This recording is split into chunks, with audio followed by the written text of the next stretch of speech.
You played with new people this week? Yeah. Well, how'd it go? It was fine. I mean, it was great, you know? I mean. Nice. Shit, dude, I've been working my ass off. I just got home. Had my niece's birthday party tonight. Oh, nice. Yeah, just got back from that. Yeah, went straight from work to straight to that. So a lot of shit tonight to do.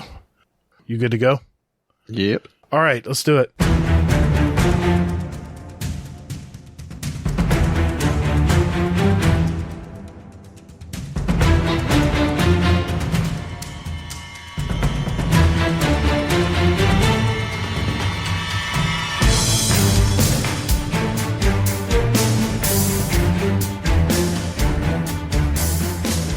What's up, everybody? Thanks for spending your time with us today. Welcome to episode 198. So close, Hazel.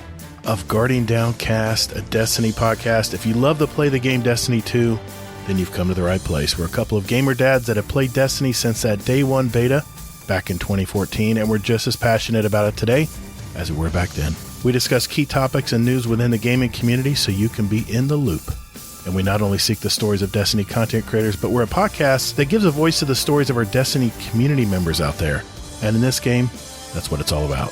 We're the show that asks, are you ready for Season 21? I know I am. I'm your host, Todd, the Gator, and my co-host Hazel is here as well. Hey, man. How you been this week? Oh, dude. Yeah, I got to. You got to share everybody how your work week went. This has been like the craziest damn week I've ever had. Oh, so, okay. So basically, I want to say Monday, my computer just restarted blank. It was like, I didn't do anything. It just happened on its own. I was like, all right, that's weird. Okay. Well, I think it was Tuesday. It just kept doing it all day. It just kept restarting and everything else. And I called IT. They were like, yeah, I don't know what to do. Call this group. So I called them. They're like, I don't know what to do either. And then it ended up basically saying like, hey, okay, you know what? We're going to go ahead and we're going to replace your computer for you. How old was it? Was it real old? No, it was like maybe like 2 years old. Nah, that's not very old. Yeah. Yeah, it's crazy. But yeah, it just kept restarting. And then one tech, he was like paying attention to my computer, watching my like activity level Screen or some sharing. shit. Yeah. No, not even that, Oh, okay. but just my activity level, some system or some shit like that. I got you. And he's like, and you lost power right now. He like texted me. I was like, yeah, I did. How'd you know? He's like, you just flatlined. Wow. I'm like, okay, well, what's going on? He's like, I don't know. He's like, I want to take a look at this. And he's like, it's possible it could just be a situation where it's just, you know, short manufacturer defect and it just sucks and that kind of thing. But he's like, I just want to see like what you're doing and things like this. He's like, so when you get your new PC, he's like, I'm going to like kind of shadow with you for a day or two just to make sure you're doing everything you should be doing. And I was like, okay, that's fine. You know, tag along. I don't give a shit. Yeah. So, yeah. So I'm going to make sure that I'm using a computer the right way, apparently. And can you use it wrong? I guess you can. Yeah, I mean, I don't know. I wash it every night. I mean, oh yeah, you're not supposed to put water on it. No, that's not a good thing. Oh shit! No, you're supposed to use air. Yeah, sorry. RNG Gator just heard that and just cringed, like, you motherfucker. Well, what do you think we said that for? Yeah, exactly. All the IT guys out there, actually. Yeah. All of them just had a big cringe moment. Like, these old guys don't know shit about computers. What the hell? We got to help them. Yeah. Well, that's what I told him too. Is I was like, I try to be semi-computer literate with the shit that I do, and I said it like that too. And he started laughing. He's like, I like you. I love it. So I love it. So you've had so what did they end up doing? I mean, how did you work? Well, I didn't actually. They ended up paying for me to wait for a computer. I could have drove in 45 minutes both ways at least, not counting traffic. Yeah. Or I could stay at home and wait for my computer whenever it shows up.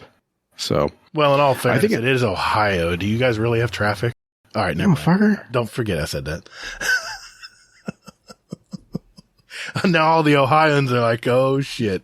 about to go down. Shots fired everywhere. Yeah. You know, and nowhere safe. Florida's much better, right? Yeah. Yeah, exactly. It's not a dumpster fire at all. So you got the whole week It's off. not like Disney's suing the state or anything. Dude, that is such a mess right now. I don't even want to get into it, but what the fuck is that? I don't know what's going on, dude. How bad do you have to fuck up to piss off Disney? Dude, Floridians don't even know what's going on with this. You pissed off Mickey Mouse. What's that meme in Airplane where everyone smacks their head? It's like, what just happened? Yeah, it's that crazy. How bad do you have to screw up to piss off Mickey Mouse? That's my question. I don't want to get too political, but I don't either. We do not understand I just what is think going it's on hilarious. in Florida right now. Yeah, I think it's hilarious. Florida Indians don't even know what the hell's going on. We don't know what's going on. All I know is, man, Disney keeps us from paying state income tax. So, I'll just deuces. Leave it at that. Yeah, I'll just leave it at that. Come to Ohio. God, I'll tell you. So you've had a lot of time to game with everybody, and I've been hearing. I've been playing with people that I've been like kind of like honing my skills and things like this. I've been I took a class for Excel. Nice. Watched some Excel videos, things like this. Looked into Access some more. Look at you. I'm trying to, not be a complete and utter like waste of space. So, well, you could say that was helping your job. So you were actually. Well, exactly. I mean, if they're going to pay me for this, I want to at least kind of do something that's beneficial at some point for myself or for the company or both. I hear you. But that was the fun part of my week for the most part. But what about you, man? How's your week been? Oh man, let's see. Just slammed, man. I'm in my business right now. We're just slammed, and I was able to do some content creation this weekend because I knew what was coming ahead this week. I just wasn't going to have time to do much, but we'll talk about what we've been doing in Destiny. But it's just been busy. I mean, don't need to bore everybody with the details, but it's just been it's just go, go, go. Last night I wanted to play Destiny, but I got home and I was like, I haven't watched any of my TV shows. I said, you know what? I'm just exhausted. So I just, I just jumped on and watched TV and went to bed. Yeah. Not usual for me. I understand, man. Yeah. I definitely understand. Well, Hazel, we have something really new tonight that I'm really excited about. I've been thinking about this all week. We do. Yes. Well, of course that, we're going to talk about our week in Destiny as we do in every show.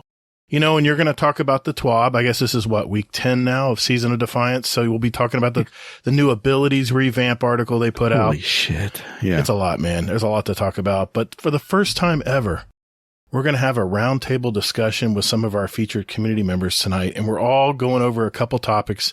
You guys don't want to miss it. If this really takes off and is real successful, we are definitely going to continue to do something like this in the future. So give us some feedback, what you think tonight. What you think on this week's show, I should say, and let us know if you like what you're hearing, and we may do this again. But of course, Hazel and I are going to answer your questions for the show via our Discord, and we got a bunch of voicemails, ton of stuff. So, man, we just need to jump right in. Let's do it.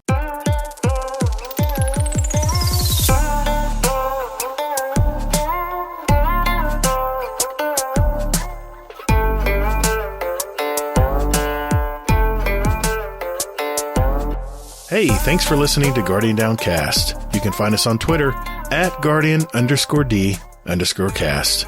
Or you can find us on our Instagram at Guardian_Down_cast and see what picks our weekly guests want to share with you. Or, you know what? Just visit our website at GuardianDowncast.com for all of our contact information and where else you can find us to play any past episodes you like in any order you like, right from your browser. Man, don't or me. Hey, Guardians, while you're at it, follow our Guardian Downcast show playlist. We have it on Spotify and Apple Music. We post these links in our show description every week. So check us out, and later, Guardian. Toddles. That just felt weird. Why is that weird? No, I'm just saying that for the... Yeah, I'll edit that out. Don't worry. All right, Hazel, I know we have a lot to talk about this week. I mean, a lot of information got just flooded from Bungie this week. I feel like we got 2 TWABs this week, in fact. But before we get to that, let's catch up on what we did this week in Destiny. I'll start with you, man. Well, how did your week in Destiny go? You obviously had a lot of time this week, so what'd you do? Yeah. How'd it go? I dove into Guardian Games. So yeah, I don't know why, but I'm absolutely loving Guardian games this season. I don't know what's different or what, but something about it is hitting differently for me, and I'm just all in on it. So I'm like halfway through everything already. Okay. And I'm just loving it. I did the strike with, today it was Larman, myself, and Soccer. We tried to do a GM, and it just wasn't happening. So we were like, okay, well, let's move on. And then Larry and I, we ended up two-manning the Guardian Games competitive strike, and we got 200,000. Oh, how was that? I mean, I haven't played that part yet. Oh, it was great. It was fun. I mean, we were moving. We just slaughtered everything. Now I know you get medals and stuff, and it's all strike scoring, correct? Yep, exactly. Okay. So yeah, we got 200,000. It's nice to go to the tower and pretty much glow every time I go in. So I love it. Yeah, it's a nice little flex. But that's cool. Then played with NS Ripsaw. We did a Spire, and it was fun. We made it through. Larry, I guess, hasn't had too much experience with it, so we're explaining some stuff to him and things like this, and he's just like, you know what? He's like, why don't you guys just do the stuff, and I'll just kill everything. That's Larry, man. He loves to do ad clear. That's what he likes to do. Exactly. And I'll tell you this, that was the smoothest run I think I've ever had, and that includes runs with Soccer too. He's a Titan killing machine, man. He is. He knows that. He makes life easy on you. Yeah, exactly. Yeah. So, but the one thing that happened, I started streaming again. What? You know how to press the buttons? I'm sorry, I'm just fucking with you. So I'm laughing, not at you. Scarlett is waiting for me to say, "Motherfucker, please." So I'm gonna just wait. I'm gonna just sit on it because I know it's gonna happen later. Okay. I just have a feeling. Oh, I have a feeling it's gonna get spicy tonight. That's for sure. Yeah. So I started streaming, and thanks to Andy Ashes, Azanis, Converse Falls, Carpal Leader, nice, Sin. I mean, just a ton of people showed up. Marcus gave me a raid. I was like, what the shit is this? Yeah, exactly. Cool. I'm like, you raiding during the day or at nighttime? At night. Okay. So yeah, so he raided me, and I was just completely floored. And it's addictive, isn't it? It feels good streaming. It does. It was really awesome. It really truly was. So yeah, I streamed twice. Pretty much got everything figured out. I figured out that OBS is the way. It is the way. That was fun. Yes. Yeah. So wait till you get into overlays and stream elements. I'm getting there. It's pretty fun, man. Yeah, exactly. I'm looking forward to that stuff. So cool. Yep. What about you? How was your week? A good week, man. I'm jealous actually a little bit. My week was very sporadic, but when I did jump in, I jumped in. Tuesday night, I believe it was. Warcry messaged me. I didn't plan on getting on, but he messaged me, says, "You playing tonight?" I said, yeah, man, I really want to jump into Guardian games. I downloaded the patch on Tuesday. There's of course a line to get in. I'm like, I got to go to work. So I came back later in the day and jumped in and did all the initial stuff, like getting stuff from Evil Avante and all that stuff. But I wanted to know what this new class versus class Crucible game was about, because that sounded fun. And, it was myself and Warcry. And, if I would have known other people wanted to jump in, I would have shouted out something on in our Discord channel, because I would have loved to have had more players. But it was just him and I believe. I'm trying to think here. Maybe Native joined us for a little bit. Yeah, Native jumped in for a few. Yeah, he did. Native jumped in. We had a few people jump in and play, but it was pretty much Warcry and I. And I tell you what, dude, I felt like Destiny 1 Crucible again when I played this week. And we played for several hours. And I'll tell you what, man. Why you like Guardian games. I think I can pin it down. Last year, it would take you forever to get through all the fire pits or the reward chest to get to the pinnacle one up top. It took me one night. One night I was done. I had all the chests fired up for the week. I got more of the title submachine guns, which, by the way, those things are not half bad in the Crucible, by the way, if you get a good roll. I got plenty of those. I got a ton of the new Paraxipus. Yeah, that one. And I got tons of good rolls. Of course, they give you an explosive round and Zen moment roll. Yeah. It also has a kill clip for a secondary. So I was like, I'm done. That's all the rifle I need. Yeah. But I got by the end of the night, and I played probably 2-3 hours maybe, and I streamed it. And I wanted to thank everyone who jumped out on my stream. Andy Ashes was actually one of them that jumped in there and said hello. I had some new faces in there that, one in fact joined our Discord that night, that jumped in. I just wanted to say thank you to everyone who stopped by and at least just said, hey, jumped in and said hi and stream. I'm going to start doing this streaming a little bit more. Now that I have the setup, I finally got my PS5 to stream to OBS. Don't even ask me where to start on that. It's going to take a lot of stuff. You got to get a capture card. Well, you don't even have to have a capture card. Anyway, I won't go down that rabbit hole, but I got so many weapons, man. I had so many extra stuff that I dismantled for shards and whatever. And I just released a video about how people should play Guardian games because they just throw loot at you like it's unheard of. It's more loot than you'll ever get playing normally. And not to mention there was 2 pinnacle drops for playing, in the Crucible portion. And then there's another pinnacle drop, I guess, for the Strike version, right? I haven't done that one yet. Yeah. I mean, yep. Pinnacle. Well, I'm at 1810 across the board. So I'm almost there. I need 2 pieces. I need a chest piece and I need some gauntlets and I'm there. I'm at 1810. So I'll finish that off when I do the Strike stuff this week. But man, I'm having a great time playing. And the reason you are liking Guardian games so much is it doesn't take you a ton of time. The grind has been considerably reduced. You get just, like I said, oodles and oodles of weapons and armor and all kinds of stuff thrown at you for doing the events. The Bright Dust bounties, I must have gotten 15 to 20 of those done just in a few hours of playing. So Bright Dust farming is alive and well. And, it was just a lot of fun. I love Supremacy. It reminded me of Destiny 1 and I had a great time. I got kind of salty at the end there because, I was going up against the Titan class and this one guy had an immortal and just owned me every time we 1v1. He just had my number.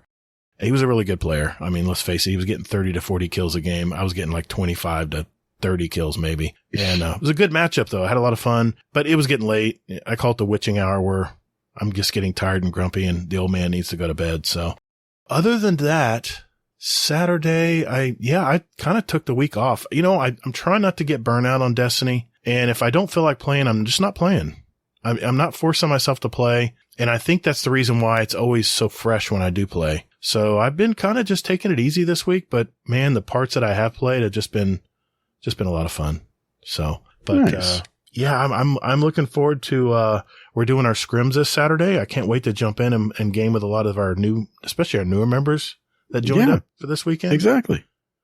So, it's going to be a good week. I'm looking forward to it. So, yeah, I'm going to stream that too, by the way. No one's going to hear this. Yeah, I will too. I'm going to stream it. Yeah, absolutely, dude. It'd be great to have 2 different, viewpoints for people looking in to see what it's like. Is, Monkey doing the matchmaking? Yep. Awesome. He, messaged me and he's like, I'm glad that I automated this shit. Yeah. Don't tell him I said this, but, I so look forward to when Monkey joins in because that matchmaking is superb. It's fantastic. It's so accurate. So, but anything else you want to mention for this week before we move on? Okay. No, just pretty much thanks to everybody that showed up for my stream. That was fucking crazy. Yeah, it is a lot of fun. It's definitely a lot of fun. All right. Well, that means it's time for this week. Oh God, this again. No, I did it. See, I did it right there.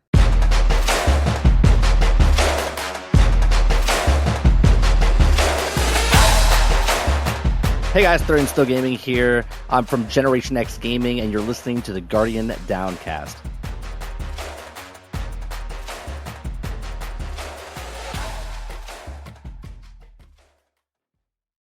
All right, Hazel, 10th week of Season of Defiance. I think we only have, 2 weeks left until Season 21? I think 3. 3 weeks? Okay. That's good enough. Yeah. That'll fly by as well. What's going on? Well, actually 17 days. So. Okay, well, just a little over 2 weeks. By the time you hear this, folks, it'll be 2 weeks. So. Yep. Wow. Damn it. This season just flew by, man. But, anyway, what is going on with Bungie this week, man? Okay. So this week, they start off with the Guardian games. With this, again, we kind of talked about it earlier. Guardian games is a great way to get loot, aka you can delete a bunch of stuff too and get a bunch of shards, despite what Gator may say. You said you weren't going to bring it up. No, I just wanted to throw that out. Okay, all right. So no, I'm just saying it's a good way to get stuff because, like you said, they shower you with loot, and not all loot is worth keeping. Understood. There you go. Look at that. I think he agrees, y'all. All right, rolling in the deep with a season 21 first look. So, they released the promotional art for Season of the Deep, which looks like there's a big eye, and it looks like there's a person looking in on 3 guardians kind of floating in water kind of thing. So that's interesting there. And that season starts off on May 23rd at 10 a.m. Pacific. So it's a pretty cool image. And they didn't really say anything else to it, but we got to move on because there's good shit. All right. Okay. I just want to say, I did call it when we talked about what we thought the Season of the Deep was going to be. And I said, I think it's going to have something to do with water, man. I really do. Everyone's like, water? What? What are you talking about?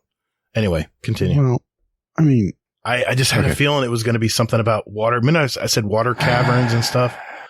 I'll go back in the show. Go back in the show, folks. You'll hear it. But man, I mean, do you really want to start now? Save your energy, man. It's a long haul tonight. It's a long haul. All right, community, roast him for me. Thank you. XOXO. All right. Okay, so we couldn't stand waiting any longer to talk about the 3 new aspects. The 3 new strand aspects. The Threaded Spectre for the Hunter.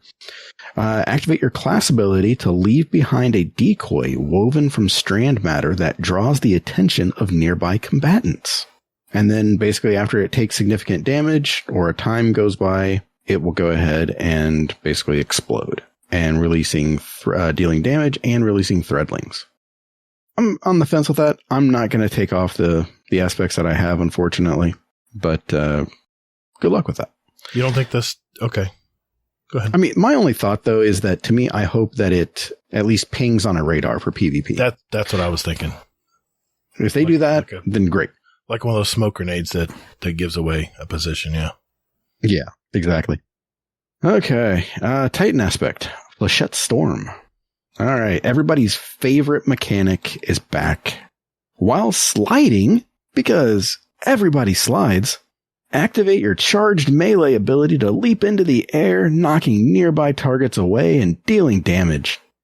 While airborne, activate your charged melee again to launch a cluster of damaging, unraveling projectiles.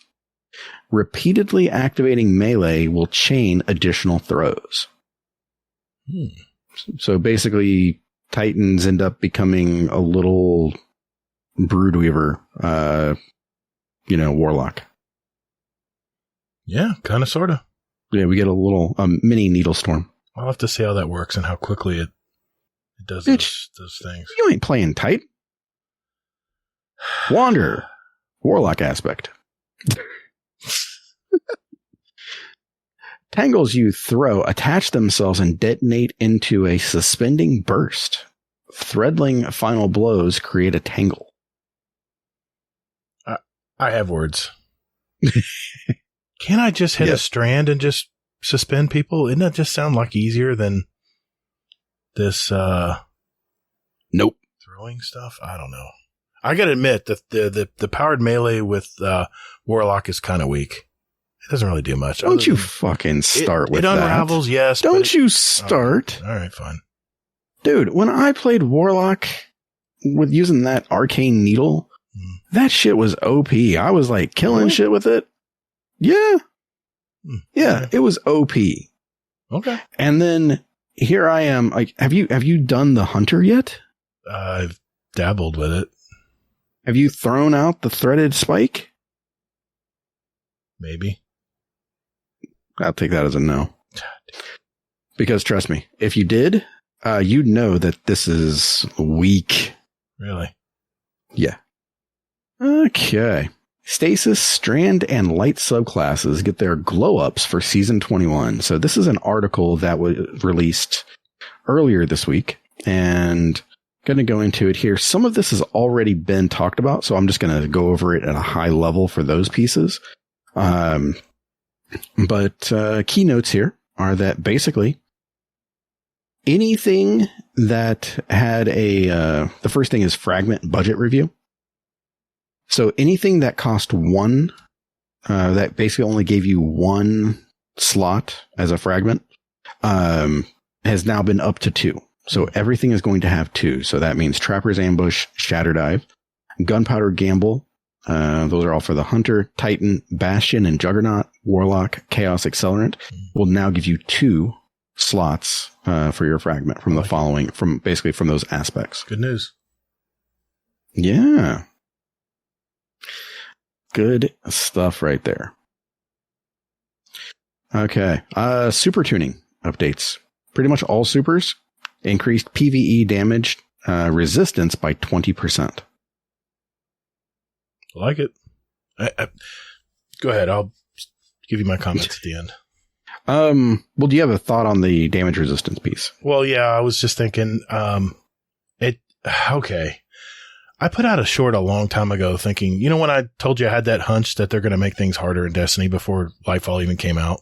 Mm-hmm. And I've gotten so many views on that little short. And I've gotten comments from both sides telling me I'm an idiot. Some told me, man, this aged well. But it just seems like Bungie is kind of creeping the power up a little bit for everybody. So is this their way? You don't even know, man. I haven't even gotten into the other stuff. I was going to wait till the end. But yeah, this damage resistance is just one part of it, right? So I'll wait till you finish. Well, yeah, nothing feels worse than popping your super and getting killed by a bunch of fucking scions. Getting stomped. Yeah, getting stomped too. Yeah, we ain't having that here. That feels good. Go back door. That feels good too. Yeah. So, okay. So Hunter, Golden Gun, both Marksman and Deadshot are increased PvE damage by 20%. Arch Staff, because it needs it, was increased in PvE by 20% as well. Spectral Blades increased PvE damage by 35% because it was straight ass. In PvE, yes. Yes, correct, yes. Heavy Attack now weakens targets on hit. I like it. Sorry. I'll control myself.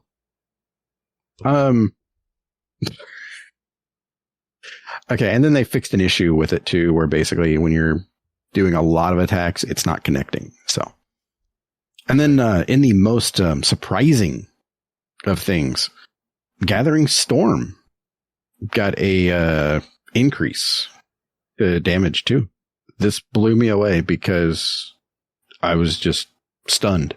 Remind me what Gathering Storm is. This is a Hunter, right? For Hunter?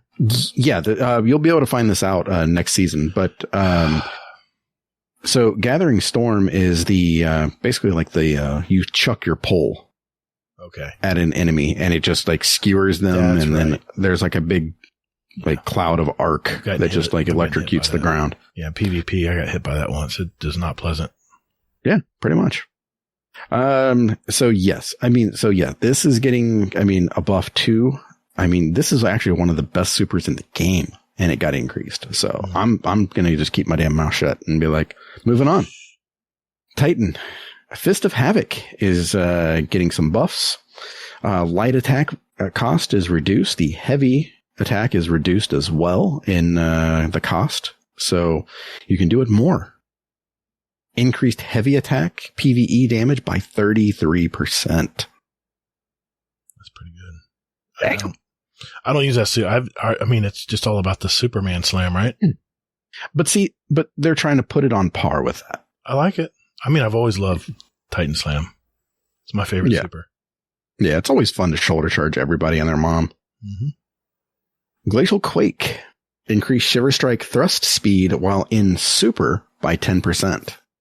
That's pretty cool. Okay. And then increased light attack damage by 20%. Mm-hmm. Sentinel Shield. Increased PvE damage by 20%. Hammer of Soul. Increased PvE damage by 10%. Burning Maul. Increased PvE damage by 10%. And now, when I heard that, I was like, what the fuck are you thinking, Bungie? I'm like, that 10%? And then I read on. Now creates a sunspot on cast when Soul Invictus is equipped, matching the behavior of Hammer of Soul. Also, Heavy Attack Cyclone now applies Scorch over time. Okay, that'll do. Yeah, so that's just fantastic right there. Good stuff for the Hunter and Titan. Okay, Warlocks, you're not going to be left alone here. Increase PvE damage by 15% for Nova Warp, and a fully charged attack now makes enemies volatile on hit. Nova Bomb, for some reason, is getting a PvE damage buff of 20%. Yes. Hell yes. Fuck it, why not? I mean, I think that's why they did it. The Bungie just said, fuck it, why not? Well, if they made Shatter, I'd be even more happy, but I'll take this. Don't you start. Okay, and Stormcaller, the, Storm Trance and Chaos Reach, the two supers that Warlocks and everyone forgot about. Storm Trance increased PvE damage by 25%. Damage ramp will, while attacking, now occurs more quickly, over 3 seconds, down from 5. That's big. And landfall detonation and seekers now jolt targets as well for Storm Trance. Okay. So, Chaos Reach, increased PvE damage by 25%.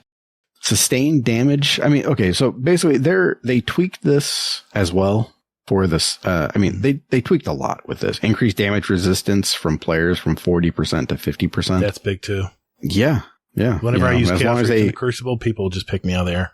Yeah. As long as they don't allow for, you to shoot people through boxes and stuff. Yes. That's splash that's my damage. hope. I agree. That's not splash damage, bro. I know.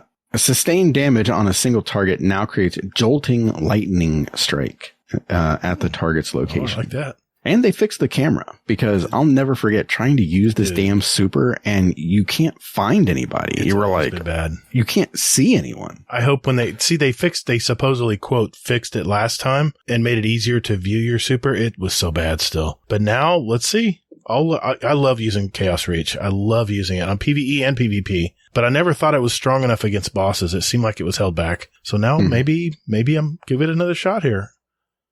Yeah. No, you won't. Winter's Wrath. Increased PvE damage by 10%. It needed it. I mean, it's weak as shit. And PvE, yes.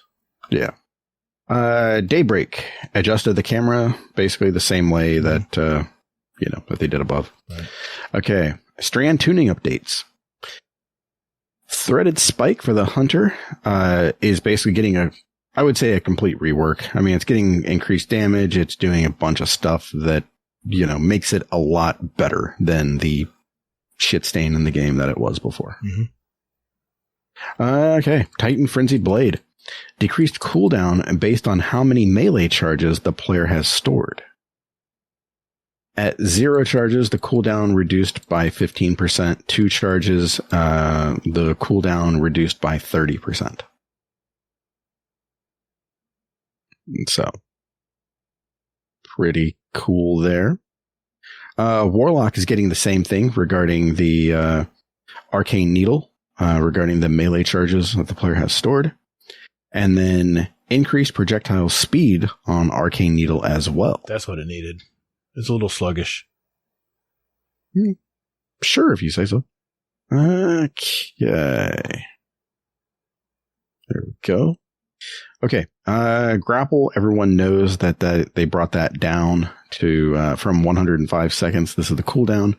Down from 105 to 82 seconds, and then they reduced the minimum time between grapple activations from a chunky 2.5 seconds. That's big. To a minuscule 0.2 seconds. That's going to change the game right there.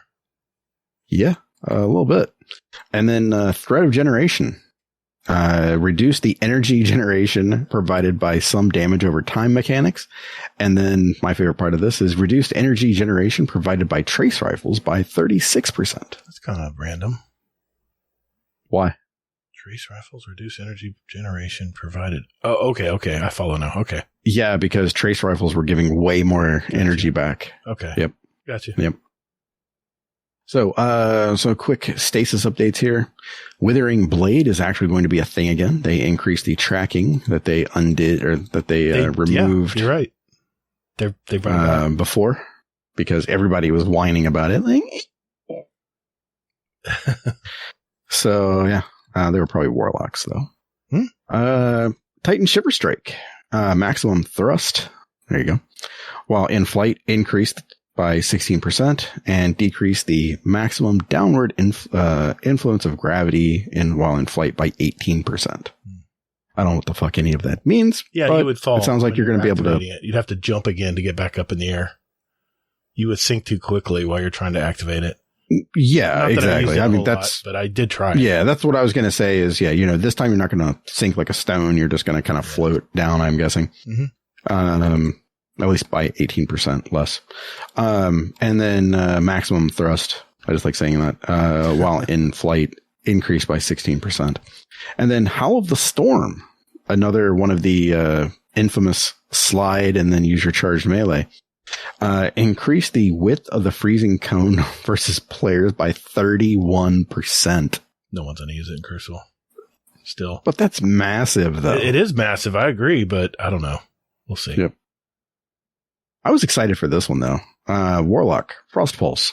Now provides 2 meters of additional melee lunge range after activation for 1.2 seconds. You can smack people for 6 feet. Okay. What the shit? I really need to try my stasis build for my Warlock and Crucible. I just haven't. I got it made up. I just haven't tried it out yet. Yeah. Anyway, moving on. Light subclass tuning updates. Pour one out for the Seismic Strike, Shield Bash, and Hammer Strike for the Titans. There is now a 15% melee energy cost on activation.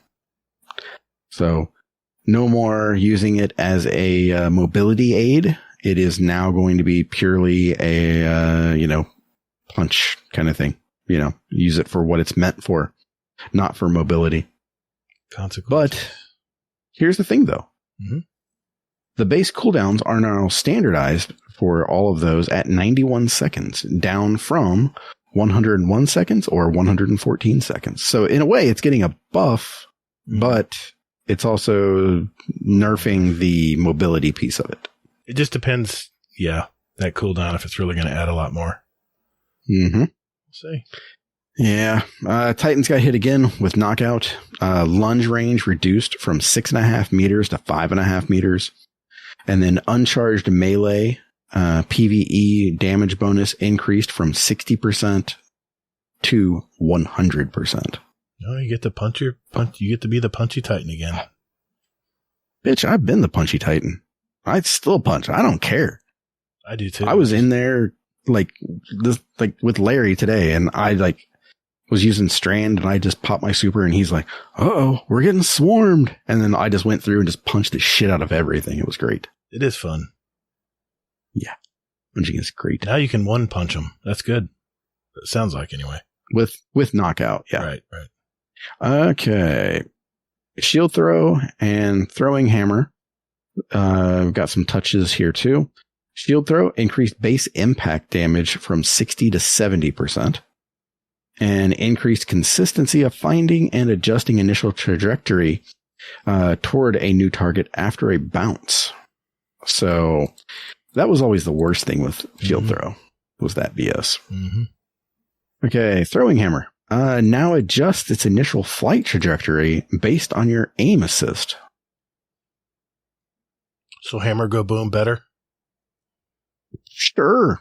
I mean, I don't even throw it like that. I throw it down at center mass. So they're not going to do something, or else I'll throw it at the ground in front of them so it bounces up and hits them and still does full damage. Don't tell Bungie I do that, though. Okay, I won't. Yeah. Soul Invictus.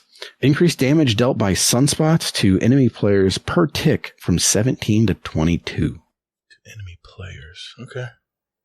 You know how fun that is to wear Loreley, and then all of a sudden some asshole kills you and you get them weak and then they run through your sunspot and then they die. It's great. Okay. Hunter Snare Bomb. Increased PvE weaken duration on detonation from 4 seconds to 8 seconds. Yeah, that needs to be done. Yeah, I'm okay with that. They didn't really care for the knife situation because lightweight was not getting used. So they basically retooled everything. So now the proximity explosive knife, they reduced the damage on that versus players.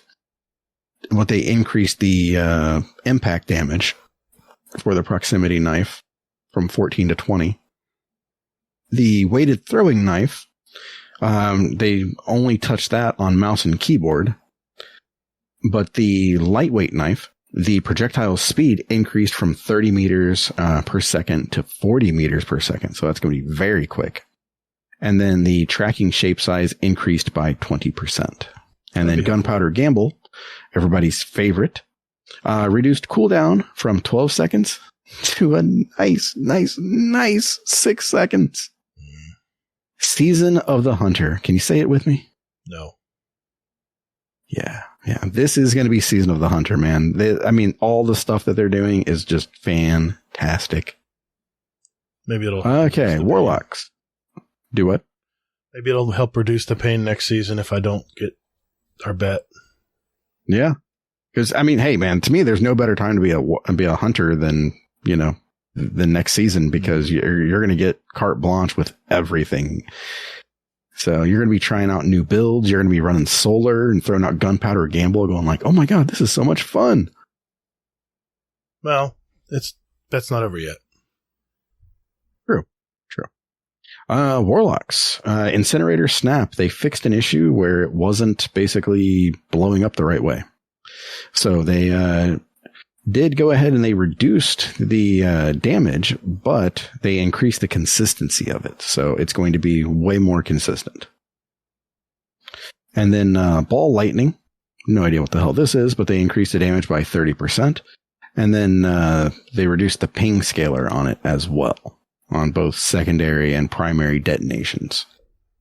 Oh, yeah, Ball Lightning is that one that flies around and then strikes the ground. Yeah, it was okay. I was never really impressed by it. 30% is still probably too weak.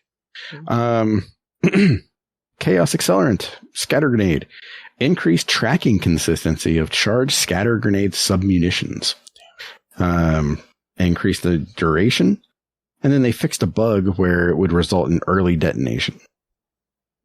Magnetic Grenade, Handheld Supernova, increased the charge hold time from 3.2 seconds to 4.5 seconds because who hasn't died to a Handheld Supernova lately?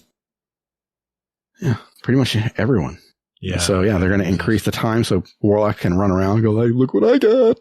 Yeah, I don't use this part of the Warlock trade. Yeah. Lightning Surge, fixed an issue. Allowing Lightning Surge to deal more instances of secondary strike than intended. Boo. So. I see nothing wrong. Yep. Some last notes here. Scorch got a tweak here. Increased the stun time before stacks begin falling off from 1.5 seconds to 2.3 seconds, which means that Scorch is going to stay on the enemy longer. There you go with your Lorelei. And that's on players. And then with the stun for PvE, it's going to go from 3 seconds to 4.5 seconds. That's a good jump. Yeah. But Bungie giveth and they taketh away. So Jolt reduced the base PvE damage by 15% because it was too effective. And then they reduced the damage scaler on that versus major combatants by approximately 20%. I think that's too much. Hello, Joel. And then they made some changes to the speed booster too. So bonus jump acceleration reduced from 1.5 to 1.25 times, and that kind of thing. I don't even know if I'll even feel that. Maybe. I guess so. Yeah. I do like the speed boost. It's fun. I feel like Flash. I don't know. I mean, I don't mind it, but the thing is, though, is that it just... Well, it always kicks in. Yeah. It always kicks in at the last moment. Whenever I don't want it to. They're cutting it down half a second on activation, so that might help. Yeah. Well, after sprinting for 2.5 seconds down from 3. So, I mean, Maybe? it's just, I don't know. I just wish it would kick in right away. Yeah. Yeah. Because nothing like doing a jumping puzzle and then all of a sudden you start like getting this boost and you're like, oh, fuck, I'm dead. See, the real ones know. Okay. So, it's almost 11 o'clock. Do we want to touch base on the rest of this later, or it's well, how much of the TWAB we have left? Is it what are we pretty much the entire thing? Okay, that's your call, man. I mean, you know what you're getting into here. Well, they're supposed to be here at 11. Well, I believe. Rodimus just got home, so I can ask him if what do we need? 15 minutes? You think It's going to be probably more than that, but I mean, we can try it and see. I'll message him. Let's keep going. I'll edit this out. Okay. Okay. All right. So, economy changes in this economy. Wait. So, everybody knows basically Bungie is not increasing the power cap or the pinnacle cap, so it's going to be 1810 for next season. So pretty much what this means is Bungie is going to be reducing the number of things that's going to give you pinnacle. So what are they going to give you, you ask? Oh, Hazel, what are they going to give you, man? They are going to give you exotic engrams that you can focus for any of those things. Remember that focusing thing that they were talking about before? Mm-hmm. It's back, and they're talking about it here, and they're saying that, hey, you know what? We're going to give you a ton of exotics for this. So this is going to be a build crafter's dream season right here. And speaking of that, if you're listening to this right now, we're going to be doing a build crafting segment, possibly next week. Dun, dun, dun. Spoiler alert. Interesting. I'll just tuck that in there. Okay. So, other sources of focusable exotic engrams, just so you're aware: random world drops, season pass, and free tracks, vendor rep tracks as well. And, wow, all of them. One each reset after the first. Oh, wow. So all of those. So if you rank something up like 6 or 7 times, you're going to get 6 or 7 engrams that you can focus. Very nice. That's definitely better than I thought. Yeah. I was kind of down on all this stuff initially. Yeah. What do you think about that? What do you think about the exotic pieces here? I know you were definitely on the... I was not a fan. I'll be honest. I was not a fan. I was like, who's this for? You know? But I'm aware you said that a lot. But yeah, it was a rough night. I was probably not in the best of moods. So what do you think now, though? Are you still of that mindset you don't know who it's for and that kind of thing? No, I've gotten some feedback on this as well, because I think I threw a short out there about this. And I had some people say, listen, man, before you shit on it, let's see what they're going to do. And okay, Bungie's telling us what they're going to do. I think I heard in here too that you're going to be able to stack your ciphers. Did we get to that part yet? That's already, they already talked about that. Yeah, so you're not stuck with one cipher a week anymore. So you can have 5, I believe. I don't know, man. The biggest, unless they changed how you get the ciphers, I still think it's going to be a lot of grind. But hey, you know what? If people want to go through all this, I'm thinking, you got to win, 13 games of Crucible? You know how long that's going to take just to play 13 games? I don't know. For me, that's you still can also do, but you can also do strikes for that. Yes, that's true. What was it? And 16 strikes or 13 strikes? No, I think it was like 7 or something. I thought you had to do like 13 nightfalls or something. It's been a while since I've done these.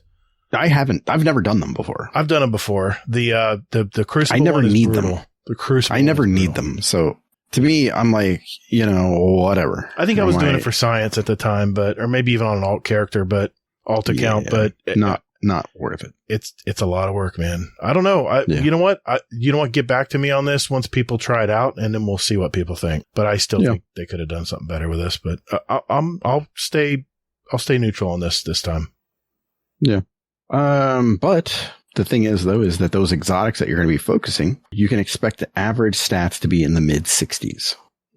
and you can still use your ghost mods to focus it even more. Right. So I just don't understand how you're on the fence with this. To me, this is better than anything else in the game. Well, 1 exotic Ingram, 60,000 Glimmer, which is not a big deal. 3 Ascendant Shards and an exotic Cipher for 1 roll. That's a lot. But see, that's for exactly what you want, though. You're just picking the armor, but the rolls are still RNG. An average of 60. But you can focus, mid 60s. But, I mean, you can still focus it to say that you want to be discipline focused. Well, yeah, you use your ghost mod for that, right? I agree. Yeah, that's what I said before. Yeah. I mean, so that's the reason why I don't understand why you're like on the fence with this. To me, I'm like, I was going to say hiking my skirt up, going like, let's get it going.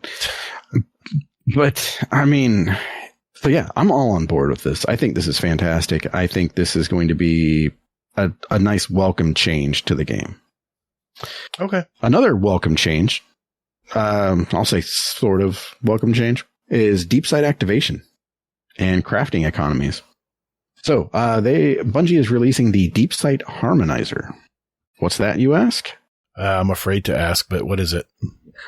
A new currency. Yeah. Of course. But you can only have, 6 of these all season. So basically 1 pattern and 1 toward another one. No. So you have 5. But see, okay, so I'm gonna go out on a limb here. Okay. You don't want to do this the way Gator just said. You do not want to just burn these for one item, for 1 gun. How would you do it? For me, I have a bunch that I have like 2 left or 1 left or 3 left or something like this. That's how you want to use these. You want to use these to fill those out, because otherwise you're going to just burn through these for just 1 gun, unless it's like something that's super OP and everything else. And I mean, in that case, then Bungie's going to nerf it, and then you've just wasted your 5 pieces. So makes sense. Yeah. I mean, that's just my thought on it. There is also, so that's just for so what I'm talking about here is, for weapons that are non-red border weapons. Non-deep sight. Yeah. Non-deep sight. You can go ahead and you can basically make them deep sight, and you can pull out 1 pattern from that gun. Right. You can also do this for raid weapons. It's going to cost you 1 harmonizer, which they're going to be 6, 3 on the free track and 3 on the paid track. And it's going to cost you 15 spoils on top of the 1 harmonizer. Yeah. So nothing too crazy with cost. And the only thing that, Bungie's getting a little bit of flack for is the fact there's only 6 of them. But again, this is the first season. Y'all just chill out. This is a test. They're going to see how they do, and then, they're going to go ahead and probably release more next season, or the season after. So you'll be good, I promise. 2 comments. 1, yes, the way I would probably do this, and I would encourage people who definitely raid, you get 1 deep sight raid weapon at the end of the encounter of I think it's at the Ron, right? Yeah, at the Ron every week. So maybe not waste it on a raid weapon, and not to mention you get deep sight drops sometimes in the chest and in all the middle parts of the raid. I would hold off and do that last, unless you just have terrible RNG and you're just not getting it. I would use this more on, like, for instance, for me, I never was able to craft the Drang. I ran out of time that season, and I have several Drang in my vault, but I think I need 2 or 3 patterns still. I'd managed to get my Mida mini tool done, but I never got my Drang done, and I love sidearms, so that's what I'm going to use it on. And my second comment, I just hate to say this, but I'm wondering if Bungie, good old Eververse, is going to offer you some extra ones for a little bit of silver. They don't say they do that. I'm not going to put it past them, but yeah. It's like the mod, what is it? The transmog things too. You can buy in there right now. Yeah, exactly. Okay. Yeah. So, real quick here, quick notes, weapon instances. So like weapons that you buy from raid vendors will be ineligible. Oh. However, weapons purchased from Xur and the gunsmith will support deep sight activations. So again, like I mentioned before, if you see a weapon that you need, like that Judgment of Kelgarath that was out there that I mentioned before. I think it was last week.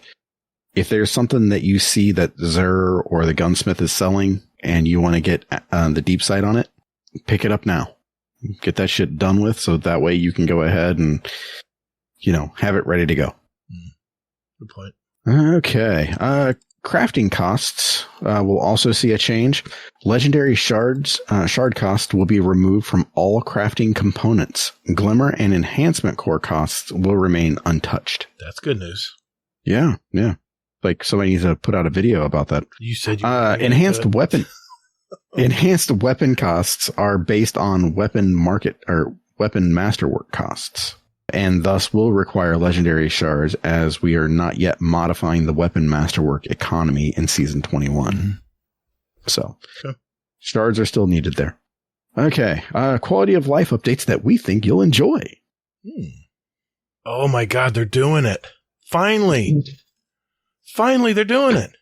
I'm so glad you read this early. Over the last year, the raid and dungeon team has added triumphs to new raids and dungeons. Duality, Spire, and Root of Nightmares, which give boosted chance to receive exotic weapon drops, or the exotic weapon drop from that raid or dungeon once completed. In season 21, we are adding boosted triumphs to legacy content with randomly dropped exotic weapons to bring them up to our standard for raids and dungeons. We added them to the to existing triumphs and are retroactive. So, if you have already done the requisite triumphs, you immediately start getting a boost. Okay, it's a little different than what I thought, but I get it. Okay.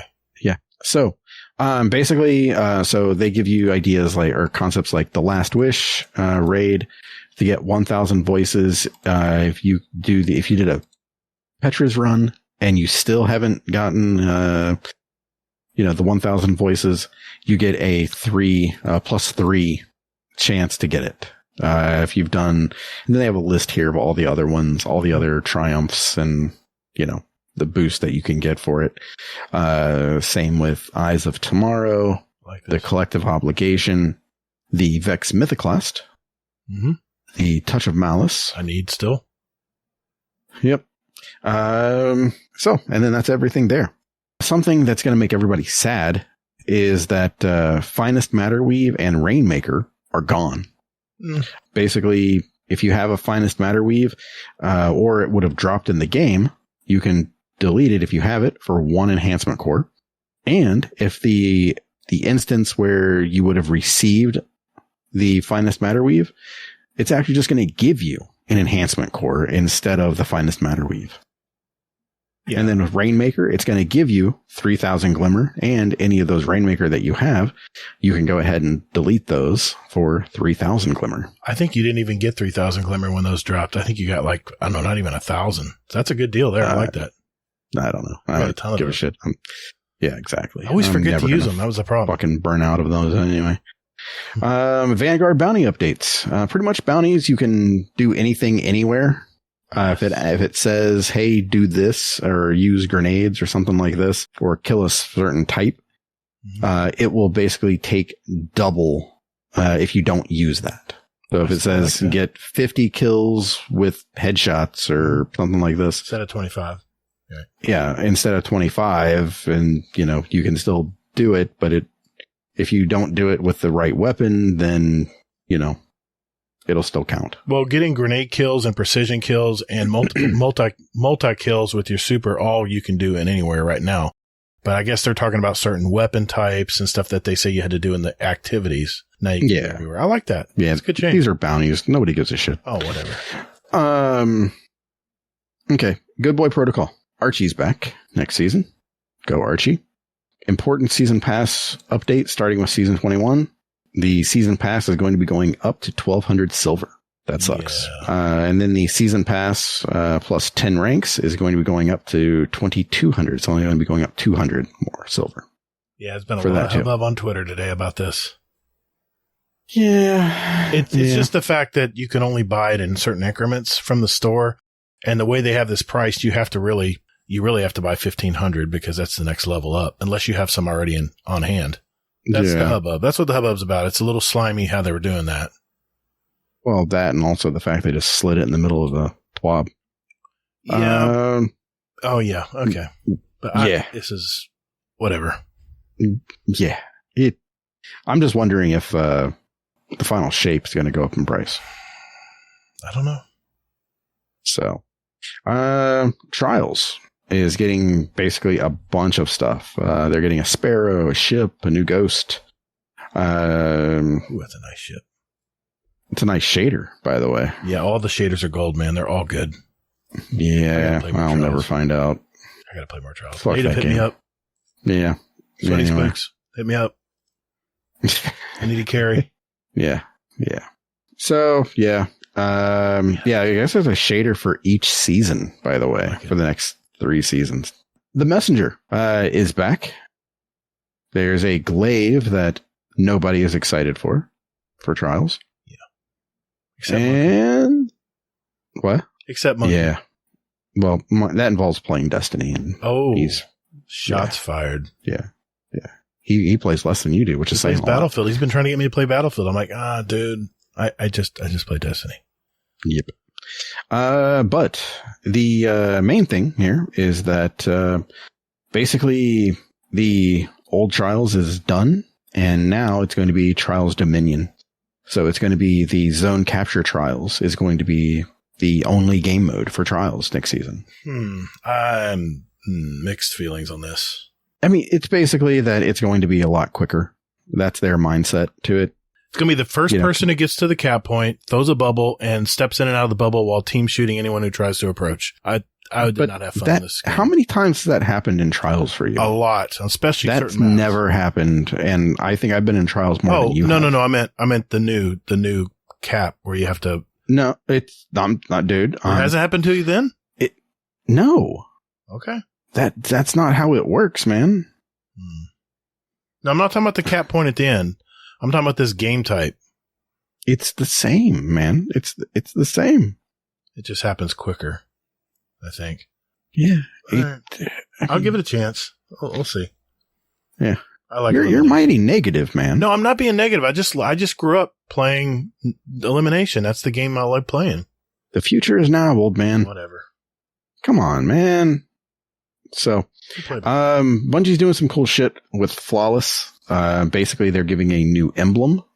And in order to get it, you have to have never trailed in 2 cards. Yeah. Fuck that. But good on you if you pull that off. So basically now the people who pub stomp are just going to do it much faster because they want the emblem. Yeah. The super uneven games will just be quicker. Well, it's just probably better for the people getting stomped. It'll be a much faster game. They won't mess around or teabag you before they kill you or whatever. But that didn't sound right. But you know what I mean? Yeah. So the map voting results are in, and Rusted Lands won. Thank God. God, I'm so pissed off, man. Disjunction got 30%. I was fucking rooting for it. I was like, all right, bring it. That's a terrible. All right. Prime Gaming is back with hit the bag emote, shield go shell, random shit like that. Right, cool. Yeah, sure. All right. Wallpapers, shit's broken, movies, art, and an I should go from hippie. All right. Sounds like a twab to me. Thanks, Hazel. Ooh. Yeah, take a breath, man. Hey, go grab a drink. I'll handle this part. I've been drinking this whole time. You're good, man. That's what I meant. Yeah. I am very excited about our next segment. So hang in there, guys and gals, and we'll be right back.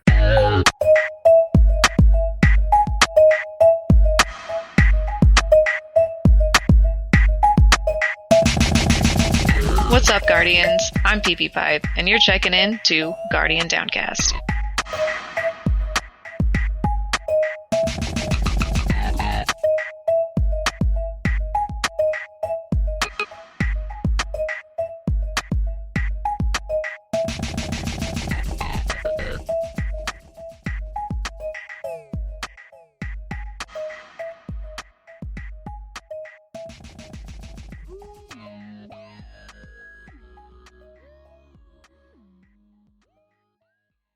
All right, ladies and gents, this is going to be a new segment of the show. We're going to give it a try this week. And if everything goes well, this may be something we offer down the road.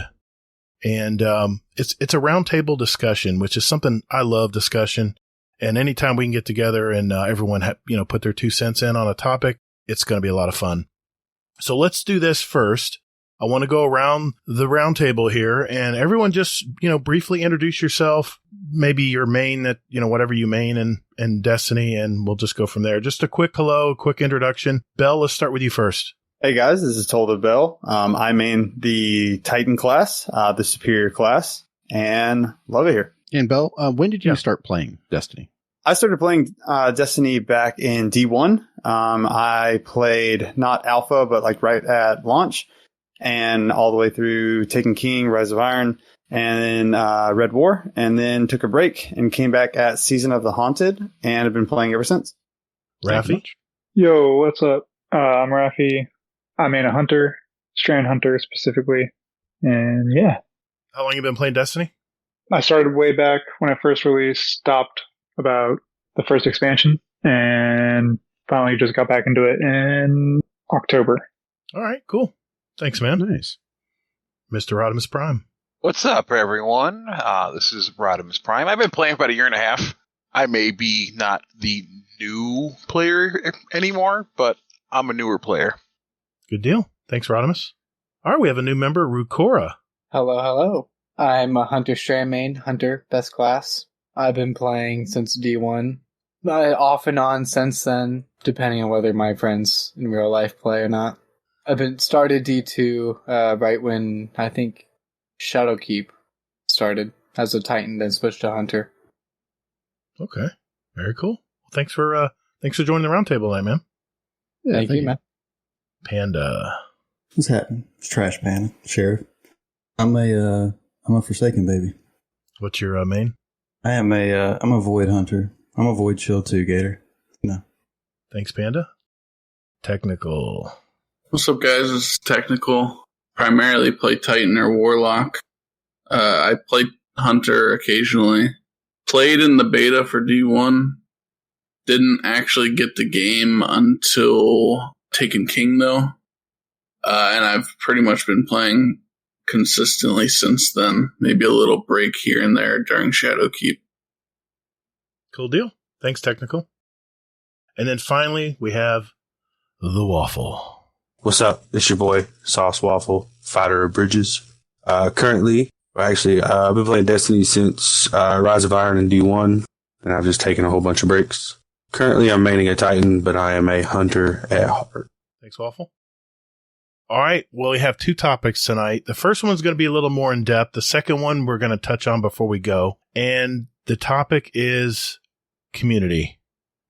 The one thing that we have experienced, Hazel can speak here too, is our community has exploded in growth. And we have had some growing pains on how to integrate the community, how to do things in the community. But I wanted to ask you guys some questions, and we can go around the horn here and start with how you found our community. Let's start there.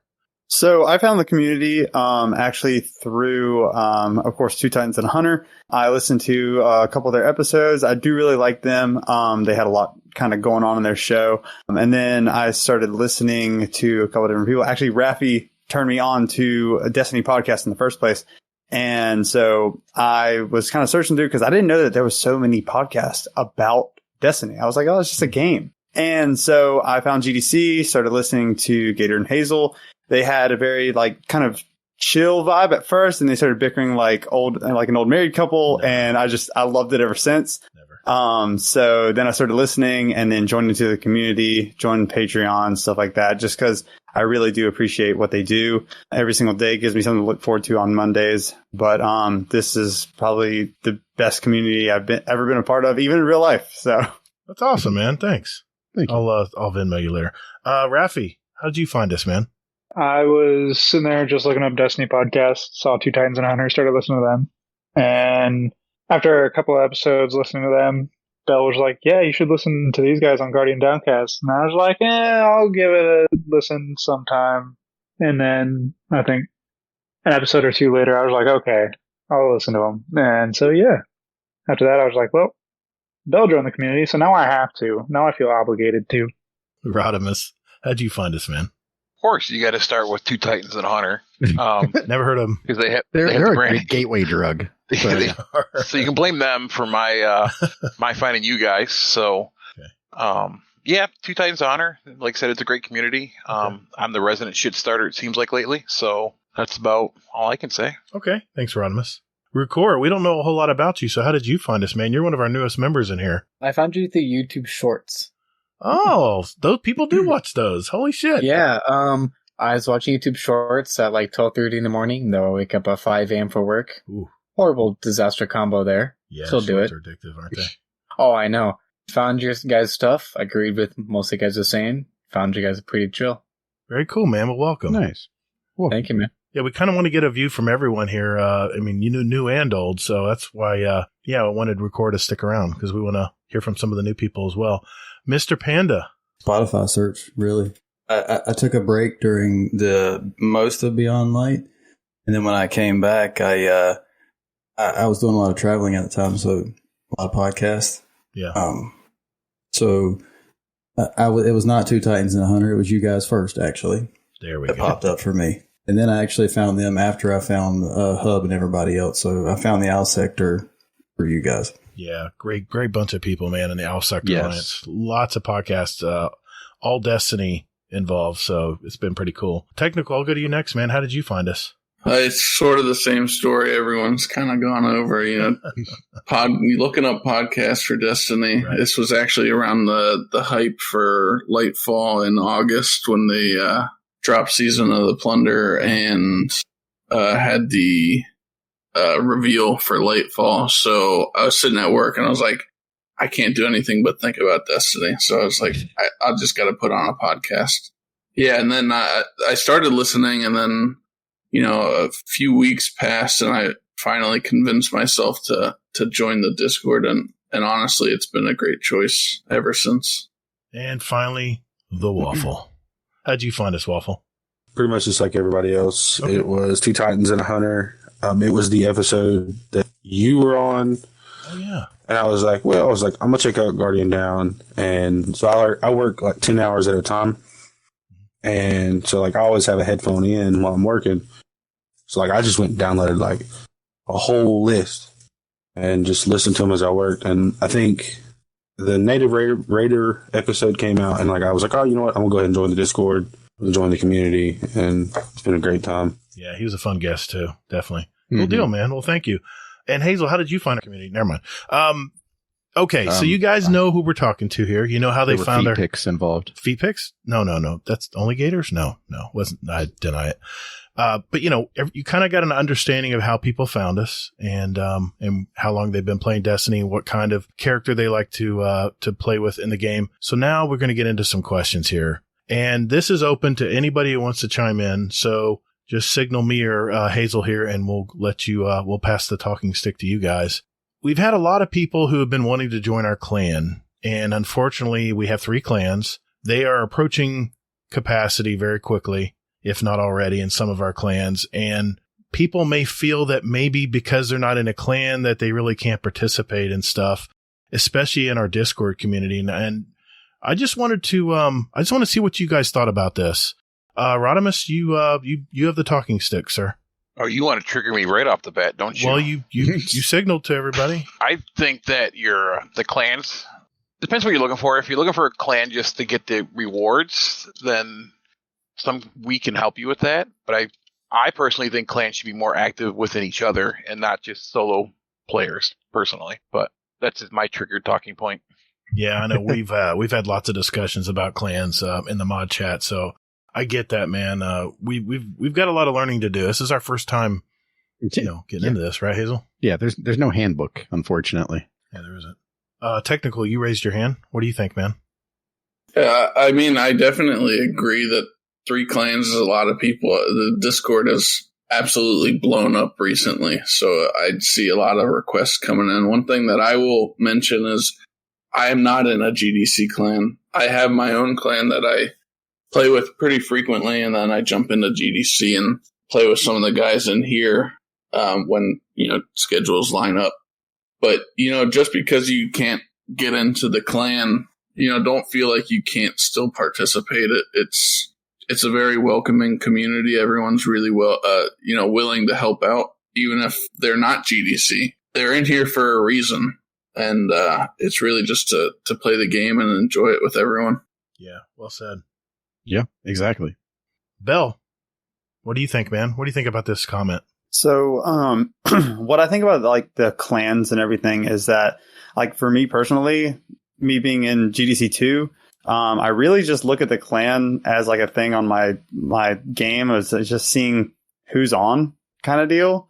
Like, and really I kind of use it as like a quick, like, hey, invite you, or a quick, like, I'm going to join up on you. But I mean, if anybody out there is feeling like you need to be in the GDC clans, like, our Discord is amazing. We have plenty of channels for like LFG, stuff like that. So don't feel as if you need to be in a GDC clan, because just this community alone is an amazing thing to be a part of. And the other thing too, though, with the community, if they register for that 100.io bot, it's actually going to hit more communities just than ours. It's going to hit the Owl Sector Alliance. You'll get more people to find the game with also. I just want to mention something here. And this has been heavy on my thoughts, is the fact that we only have 3 clans and it's just gotten really tough. And I don't look at clans as you can only play with the clan. Yes, there's bounties out there that you need to play with a clanmate. I get that, and if you want to complete it. But what I would suggest people do that are in the clans is we have a channel called, where you can put your deets in there, your Bungie numbers. Bungie name. Yeah, your Bungie name. I would run in there and just start sending out friend requests, because we have almost quadruple digit people in this Discord now. And there's so many easy ways you can just reach out and just start sending friend requests out there, Bungie friend requests, which means that's across platforms. So I would just want to say that if the clan really, I don't even really see clans as that. I just see more is based on our Discord community. And I would just tell people and encourage people just to throw out Bungie friend requests to everyone you can, because we have a huge network of people here. I just want to mention that. Panda, what did you have to say, man? Yeah, I was going to kind of basically echo everybody else and say you don't necessarily have to be in the clan to be involved in community stuff. A lot of us are in a GDC clan, but a lot of the people that I play with on a very regular basis are not, like Technical, like Mr. Monkey, like Kingsley Mac. There's these people that are in part of these other communities that have clans. And if people are off put by not being able to join a GDC specific clan, check the other Owl Sector groups. They're available too, and may have availability. Or stay with the people you're with and just use the community for what it is, friendship and, LFG that doesn't have to have the same name beside it. Yeah. Just to chime in here is that, to me, I mean, I use the clan as just like a friends list kind of thing. So like, if very rarely do I have somebody on both my clan and my friends list, just because if I'm in the clan with you, then, gonna hit you up. Like, I hit up, somebody I've never played with before. His name is Garbin. And I was just like, I just sent him an invite. He joined and we just started playing, and he was just like so excited to play with somebody in his clan. He's like, I've been playing Destiny since it started. And he's like, I've been in like 3 or 4 clans, and this is the first time he's ever played with somebody in a clan in 7 years. And he's been in 3 or 4 clans. Wow. So, I mean, and I'm not saying that you have to be in the clan again, but I'm just saying that, just send us a friend request, and, don't be afraid to join up on anything that you see in the 100.io. I mean, you see me, Kingsley, and Gator in a raid and there's a spot left. Don't be like, oh, well, I'm not good enough to raid with them. Trust me. I've raided with Gator. You're good enough. Easy. I mean, I think it goes for a lot for all of us, too. If you catch me on and if I'm open to the fire team, join me. I'm usually either sitting in the tower goofing around or I'm just running around killing things. So yeah. I'm all for helping people do whatever. If you have to help get your stasis unlocked and doing empire hunts or whatever, I'll do what I can to help you for the time that I'm on. Most of the time, I'm just goofing around. Yeah, and I've seen you just hang out in the voice channels, too, Rodimus. I've seen you doing that. Or you're just anybody who wants to just jump in and talk or needs to play something, you're there for them, man. I see that. So, and a lot of times too, you're going to gain people, like the friendships you gain. I mean, I think I'm the oldest one in the room besides you two in the community, and I'm not that old to think about it. Yeah, I'm very young. Oh, whatever. But part of it is too, like you gain the friendships with people, and some of the guys in here, they've had some rough days, and I've messaged them, and they appreciate it. So you gain the community, you gain a whole nother network of people you can talk to. Sometimes it's just nice hearing from that voice that's just checking up on you. So yeah, Rodimus is a big softie. Tough exterior, but really you're not supposed to tell everyone. They need to know. That way they're not afraid of you. Yeah. Waffle, I know him, and I am still afraid of him. Waffle, do you have something you want to add? Yeah, I just kind of wanted to add on to what Rodimus said. And like I had a pretty rough week this week, and it was like every day someone was tagging me, asking me how I was feeling, how everything was going, if I was okay. And it was just really nice to have that, kind of friendship, camaraderie. And as well as like if people that come into the community want to raid or do dungeons, like we have groups that do it all the time. You can at Shake and Bake, and Panda and Mullet will get you taken care of with dungeons and all that fun stuff. The Goop Troop will help you through a raid. We're all here just to play the game and have fun and play around with our friends. Yeah, kudos to all you guys that have done that, because Hazel and I, we have lives, we have families, and we're running a community, and we're not always out there or available to be able to jump in and do stuff with everyone we want to. Trust me, we wish we could just stop time and just jump and do whatever we want.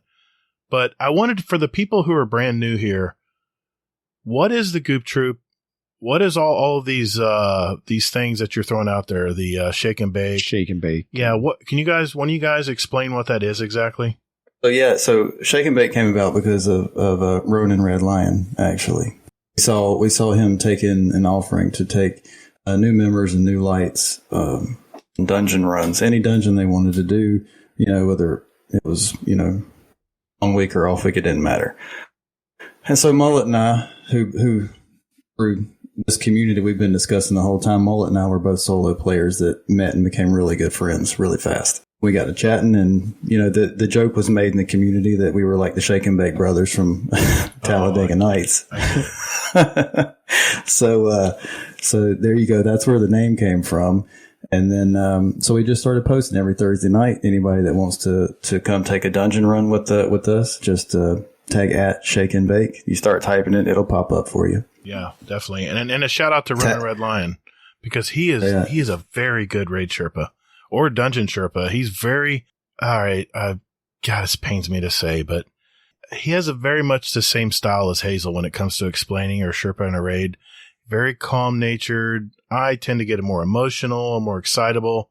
But shout out to Ronin Red Lion, because he's such a great Sherpa. Definitely. He's really an asset to our community. So I just want to give him a shout out. Do you want to add anything else, Panda? Yeah, he was just on Ronin. He's fantastic. Just reach out to him at any chance you get, because he usually does the weekend stuff, and we do stuff during the midweek. Cool deal. All right, what is the Goop Troop, guys? What's this Goop Troop thing? I know I'm a member. I'm just playing devil's advocate here. For the new member who just came in and sees Goop Troop posted everywhere, or someone just got gooped, what is that exactly? Rukora? Am I saying that right? Is it Rukora? Yeah. Rukora. Yeah, is man. that people who use Witherhoard? Oh, shit. No. Okay. All right, I got that joke. All right, Vel, what is Goop Troop, man? What the hell is Goop Troop? Explain to people. Well, I was going to say, Hazel, do you want to touch on this since you are the original Goop Troop Sherpa? Nope. Okay. We talk a lot. We want to hear you guys talk. Yeah. I got you. So it was Hazel, myself, Waffle, Aphelion, Nocturnus, and Slammin. We were the first ever Goop Troop group. And so we were running through DSC, and we got to the Atrax encounter. And I mean, it took us probably a lot longer than it should have, because we were just goofing around the whole time. And it kind of stemmed the whole feeling of what a Goop Troop run is. And so Waffleicious over there, we were at the Atrax encounter, and you have to run through Atrax Soul to start the encounter, and it looked like a giant ball of purple goop. And so he was basically like, okay, let's go Goop Troop as like a term for that, based off of the Goof Troop, the Disney thing. And so, we ran through it and we started it and, we wiped a ton of times, but we were just having so much fun. And then that term just stuck literally like goop. Yeah. And that's the thing too, is you guys aren't really hardcore. You're more of let's enjoy the raid. We enjoy teaching the raid. Yeah. I was a member as well. And, yeah, I'm still sorry I ran my underpowered character, Bill. I know you still hold that against me, man. Yeah, to this day. I know. That King's Fall should not have taken that long. Yeah, that last King's Fall, I was definitely a stick in the ointment. That's for damn sure. But no, that is the whole thing about the Goop Troop runs is we may not get it done fast, but you are going to have an amazing time doing it. You're going to laugh the whole way through. And it's just going to be hopefully the best time of your life or the most frustrating time of your life. Depends on how you take it. Do you want to plug, when do you guys do Goop Troop runs, or do you guys do them normally, or is it just something you just give a shout out? Anybody wants to join you? How do you guys set up? Actually, I'm going to pass that stick to Raffi, actually. All right, Raffi. How do people get into this Goop Troop thing? Well, lately, it's usually been shoot me a message, tag me, say something to me, let me know. Because I have a list of people that I'm working on trying to get through. I know I have one that I'm working on getting enough Goop Troop members for on Sunday I know I'm trying to get Wormwood in here. Okay. And we're also doing that for another community member, doing a King's Fall for them. But right now I have a list going, so you just at me, tag me, anything that involves contacting me, right, and I'll get you on that list, and I'll message you once I can get a schedule going and get people set up. Yeah, add to that for a minute. So don't feel like you have to wait for them either. Go out there and post in the .io bot. Ask for a Sherpa. There are other Sherpas around that can get you through also. That way you're just not waiting on the Goop Troop. That's true. Technical? Yeah, I was... there's actually probably a few months ago, Danger Powers, who's another, very prominent member of the community, was trying to do a Divinity run. And, nobody really loves to do a Divinity run. It just adds on to a raid that a lot of people don't like doing. Yeah. But I enlisted the help of my clan, who's actually not in this community. So even outside of GDC, there might be people that are willing to bring in their friends or their clan to help, as long as you reach out, because obviously none of us are very good mind readers. Right. So let us know, and we all of us are always willing to help. As someone who's very shy, you guys are very welcoming. Fuck like this I guy. talked with Hazel for how long we talked for last night? Maybe like 30, 45 minutes, maybe? Yeah. Joked around the whole time. Yeah. Kind of hard for me to talk with people and just be chill. If that makes sense. No, that makes perfect sense, man. I'm glad you said something about it, because I don't think you're the only person. Yeah. That's what we want. That's what we put out there. That's what we foster. That was our vision when we started this community, right? Yeah. This is what we envisioned. This is what some of the things we wanted to happen. Unfortunately, like Hazel said earlier, there's no handbook to this. We're kind of learning as we go. Yeah. And we've messed up. I freely admit that shit. Oh yeah. I guess I have to. Yeah. I'll admit something here. I first joined the Dad's Tales podcast Discord a long time ago. Seems like a long time ago. I was terrified, man. I don't know any of these guys from Adam. Even this dickhead at the top here. I mean Hazel. But say, don't talk about Bell like that. No, you were agreed. Anyway, people probably don't know this about me. I sound real gregarious. I'm talking on the podcast and I like to hear myself talk and stuff. But man, I was, even in high school, I was ultra shy. So I know how a lot of you feel out there, and I know I'm much older now. I've got a little more confidence and life experience. But the main thing I want to get across is when I finally just said hell with it and just said hello to somebody, that was my wife. When she worked at Publix a long, long time ago, I decided to say hell with it. I want to go out with this girl.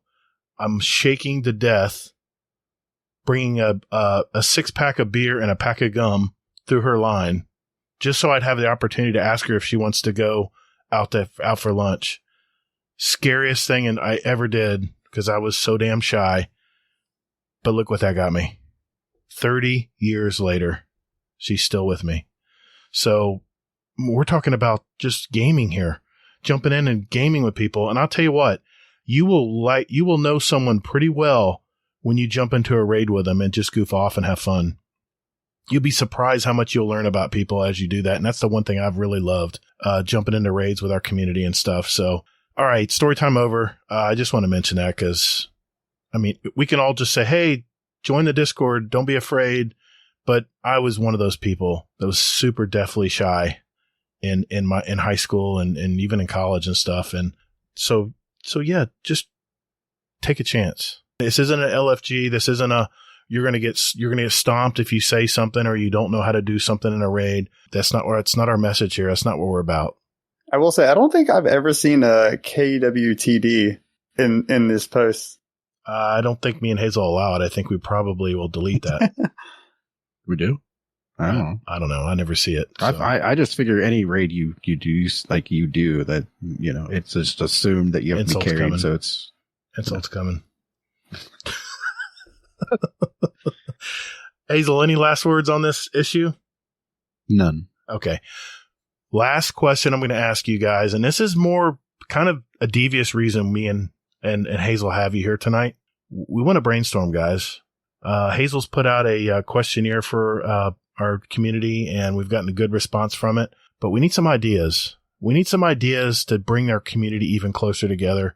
And I'm just throwing it out to anybody here who might have an idea of something we can try to do. And if you guys agree with it, that when you're listening to this podcast right now, show feedback channel. Jump in there and say, hey, yeah, what Panda said about this, I agree. I think we should do something like that. So the floor is open, guys. What ideas do you guys have maybe to do in the future in our community that might bring our community closer together? Look at all those. All those hands go up. Exactly. Holy hell. I know I've seen BBL doing stuff where they've done like the trivia night. Maybe just like have a night where everyone just goes in and just plays a different game other than Destiny. Like maybe play something like Rocket League, Smite. I'm just listing games that I play. Maybe like how when Destiny servers were down and we were playing like, I think you guys were playing the Jackbox games. We had a group playing Battlefield. That's right. I was in there. I was in that group. Yeah. I was in that group too, and it was so much fun, especially the zombies. Oh. I laughed my ass off Anyways. in that game mode. Yeah. That was so yeah, I mean, just like maybe schedule nights for different games so then we're not all just doing Destiny stuff too. Maybe just play Destiny. Anyway. There are other games, Gator. I know. Rukora, you were next, buddy. What do you think, man? Any ideas? He took my idea.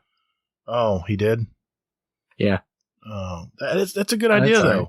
To have different games. Yeah, no, I was thinking Jackbox, because we can have multiple Jackbox games and just have fun. I love Jackbox. And if people don't want to do that, we can just watch movies. Maybe watch for a full day, like on a Saturday or Sunday, we can watch extended Lord of the Rings. Ooh. So stuff like that. Yeah, we can game while we're doing it. I mean, I'm down. What I was thinking, I kind of agree with that too. Doing different game nights, and all of us just getting together, watching movies or something like Rukora said. And I have been advocating for like meetups. Like I know all the guys in Carolina. We're all trying to figure out when we can all get together. I know me and Panda have talked about like. We take our family vacations to Myrtle Beach every year, and he is really close. Like he has a spot that he can go to that's really close to where we stay. And like all of us just kind of hanging out and getting to know each other outside of the community. Yeah. And I think, Belle, Raffi, and Panda, I think you guys already had a meetup, didn't you? Yes, we did. Yeah. That was pretty cool. I like those pics, man. That was really cool. It's Raffi's fault that I'm buying a Shit's Broken hoodie too, because that thing's sexy. Yeah, I just sent it to you, by the way. It should be heading your My way. man Stole the show though. That beard though. Come on now. Yeah. Yeah, that 30 day hat challenge I threw out, that was pretty cool, man. I like that. Oh yeah, you're the one that started the whole 31 day thing. Yeah. And me not being able to say no. I didn't know you had 31 hats. I was seeing how many hats you had. Way more than 31, bud. Yeah, you easily got it done, didn't you? Yeah. As far as the community idea, it's something I've actually been working on for a little while, quietly. I really, really, really want to have either a GDC or an OWL Sector Olympics. Explain. The game has a lot of pieces of content within it that all require fire teams of varying sizes, with most of them being contained 6 or less. The general concept would be to have an event based around each piece of content, like Dungeons, Raid is kind of like a finale, Crucible's piece of it, Gambit's piece of it, and it all aggregates into a score. Believe me, I have it all written out. It could be explained if it was something that was of interest to the community, but I would have to leave that to the feedback of the community want to put tremendous much more amount of time involved into it. My only question is, how would you track all that? Would you just be the judge where everyone would just have your DMs ready to go? And well, yeah, the bot gives us a ton of information, right? Oh, that's right.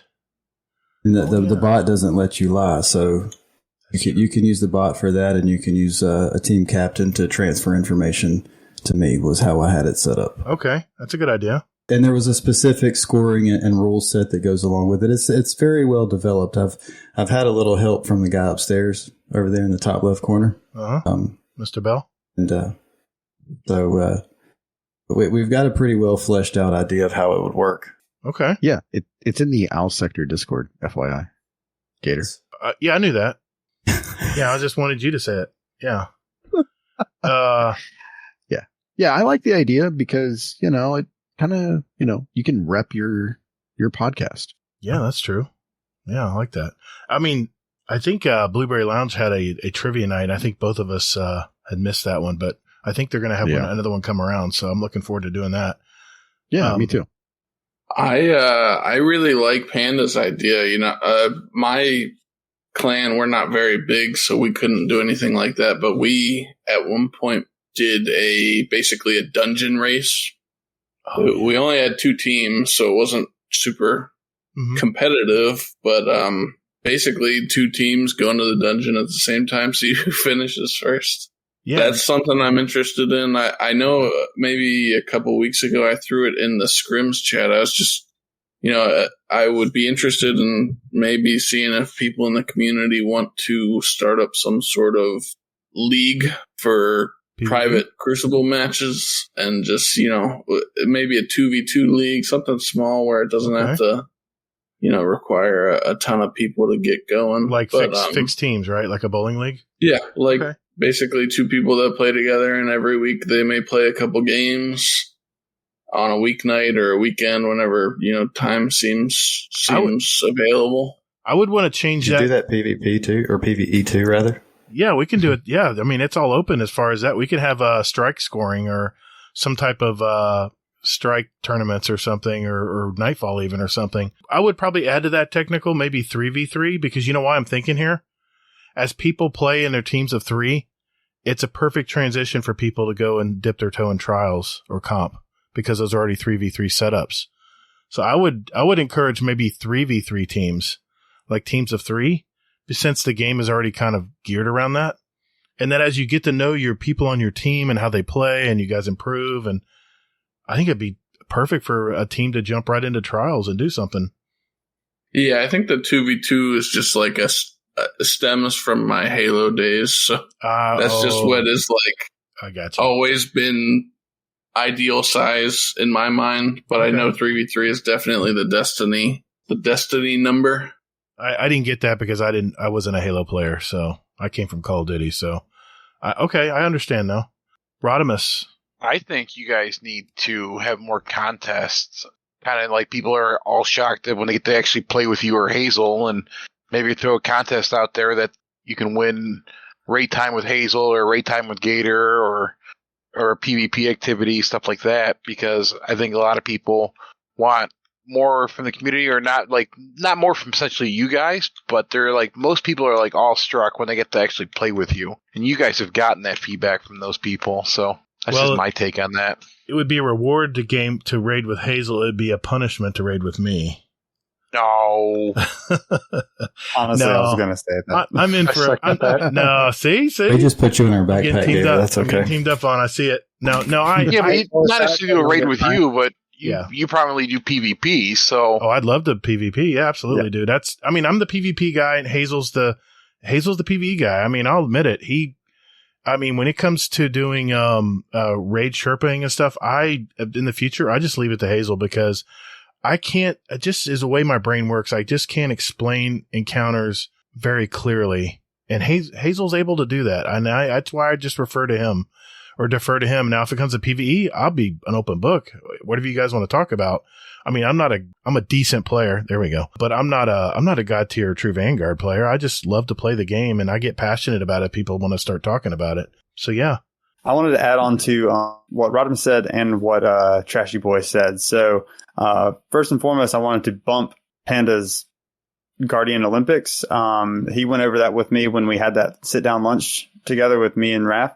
Okay. And it is very, very well thought out. It is something that I would really look forward to, and I know the community would look forward to too, because it does have a thing where you're going to be put with somebody you've never played with before, so you get to actually play with new people, and you get to just kind of experience what it's like to meet them and stuff. And then also on this point, I remember when I just joined the Patreon channel and everything, and I got to raid with Hazel and you, Gator, and I was just like, I didn't even know what to say. I was like, and it was a Sherpa run, like, for me, because I'd never done Val before. Right. And so I'm like, this is a really hard raid.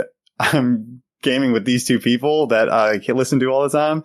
And I was like, okay, yeah. But then it started kind of lightening up, and I started to kind of talk with you guys and get to know you guys.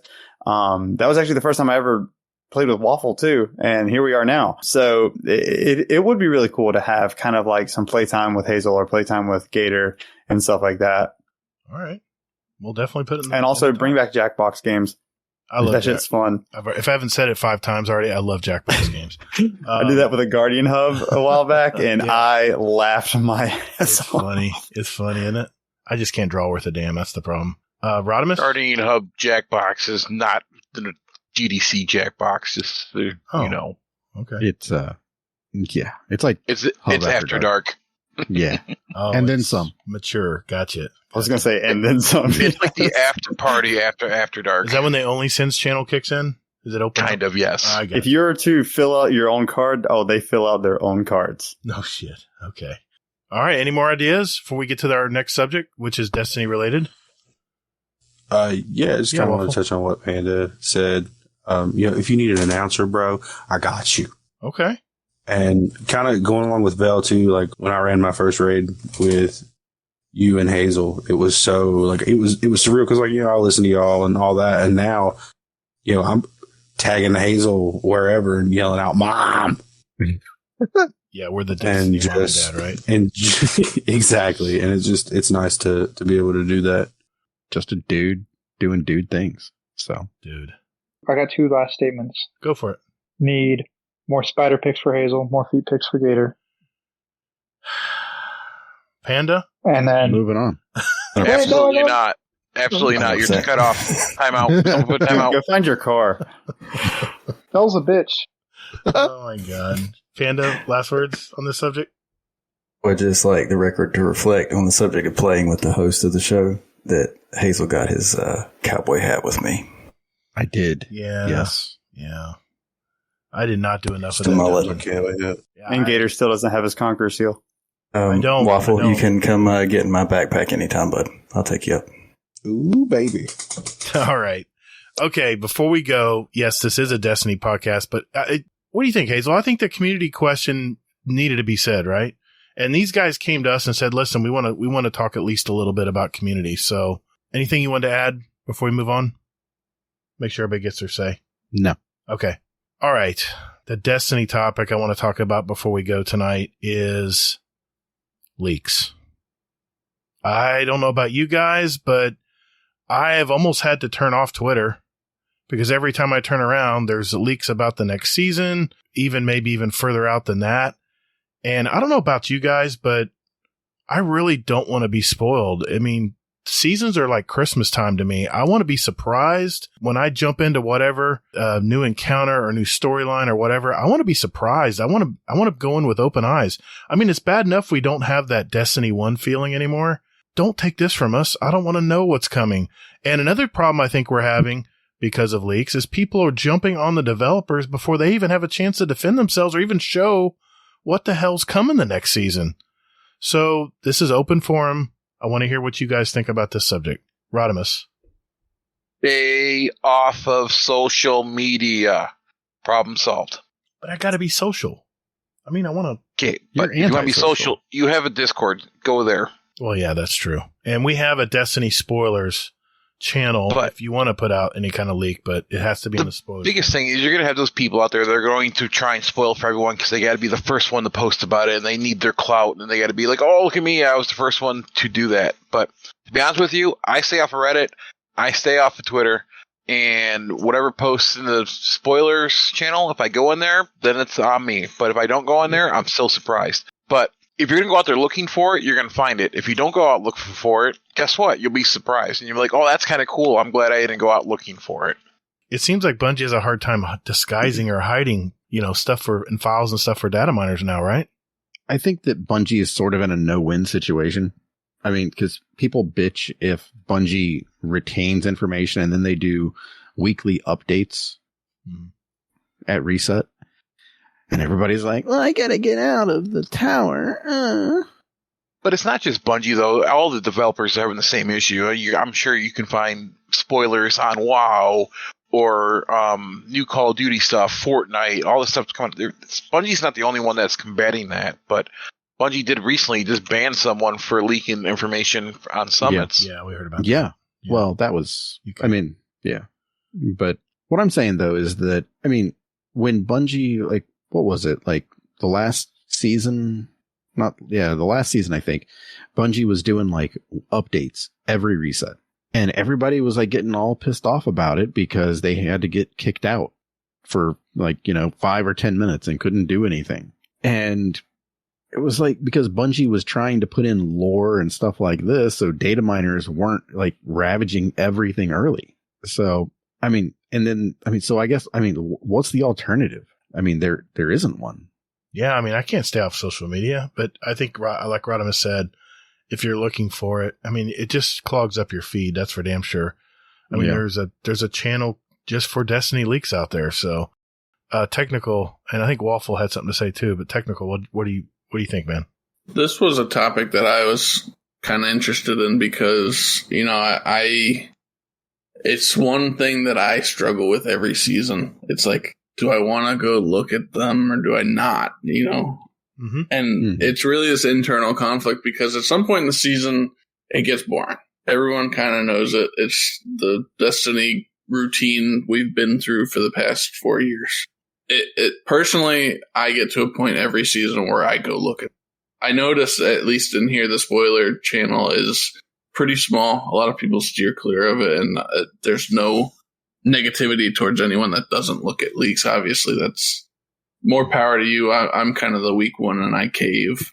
But the problem, and I think Rodimus really pointed it out, is there's always going to be someone who's got to post it first. And that person is always going to put it on Twitter or wherever and not have it, blurred out or something. And you're going to be scrolling or you're going to be on YouTube and you're going to see it. You're going to see the image. It's almost inevitable. Yeah. Mm-hmm.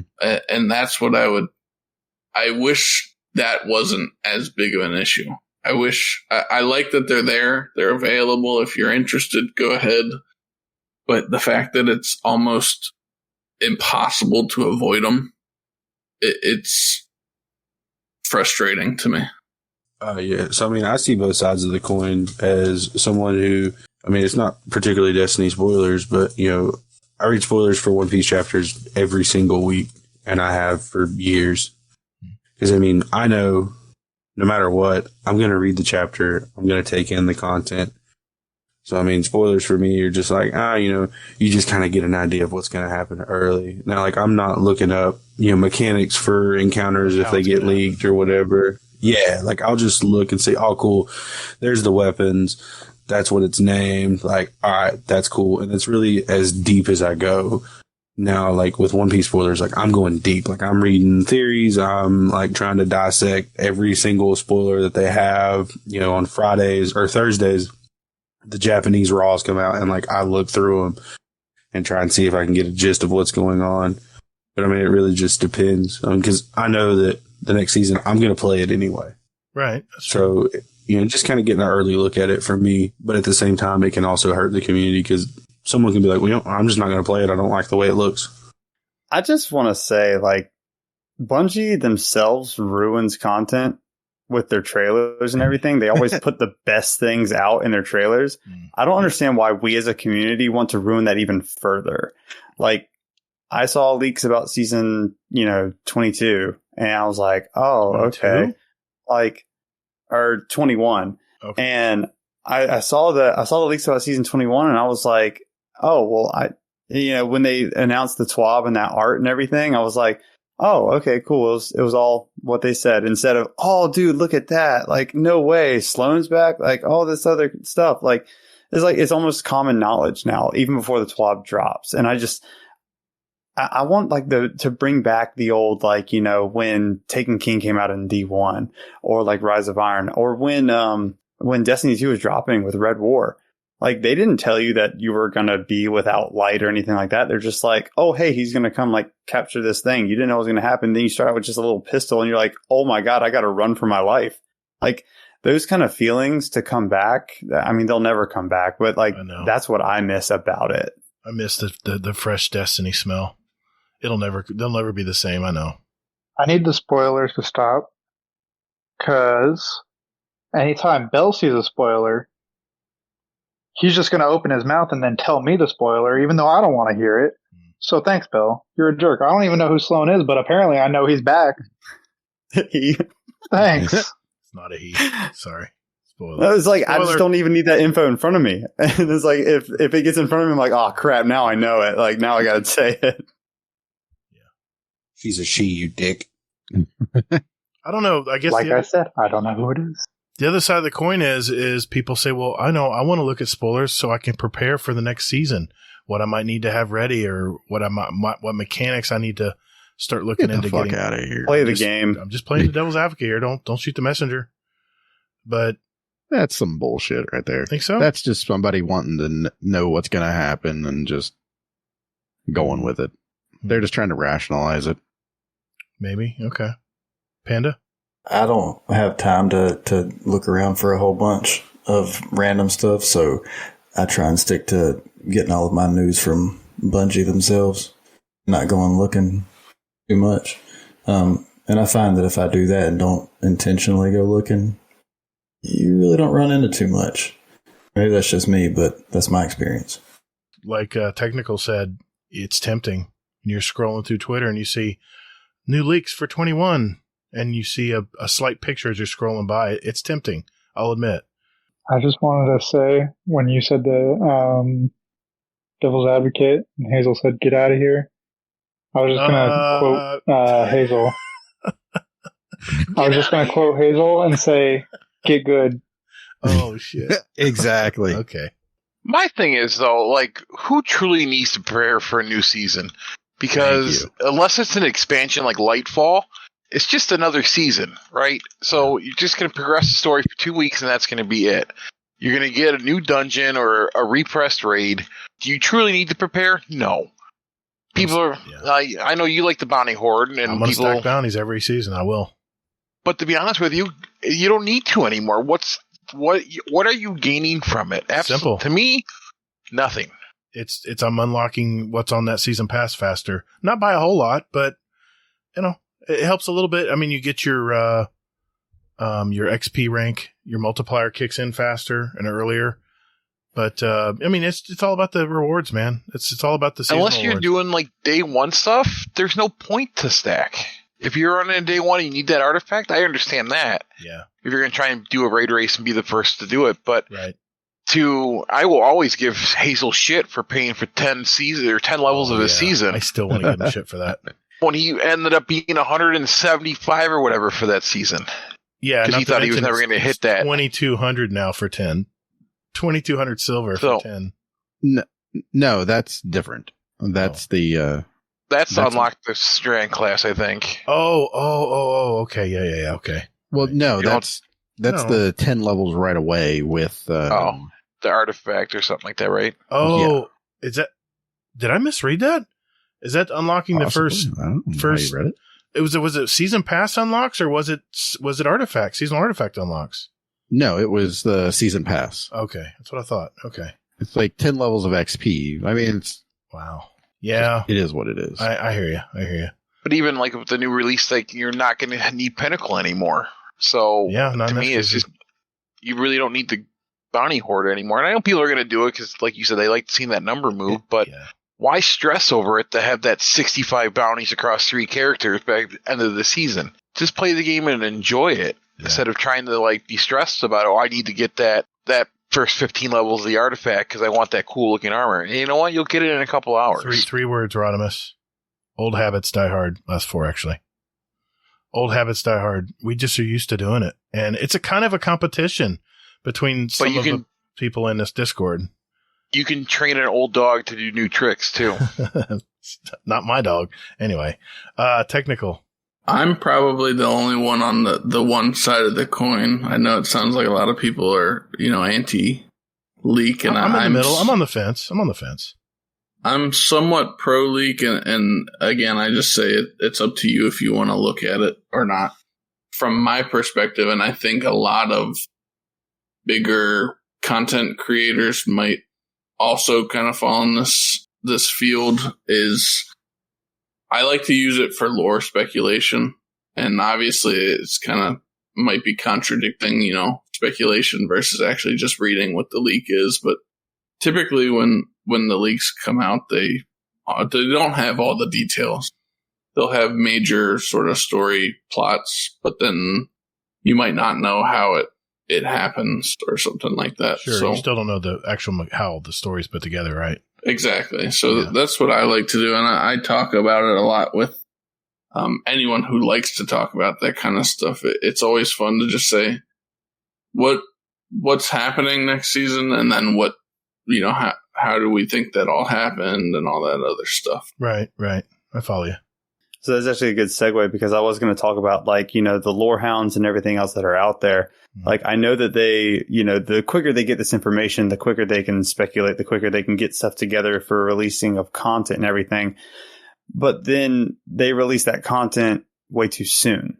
And because they want to be the first, they want to have that clout. And that's some, I'm not saying all of them, but for me, like, I knew the whole storyline of season 19, but, maybe a week or so playing into it because someone just released all of like the Inkblot stuff and this and the other.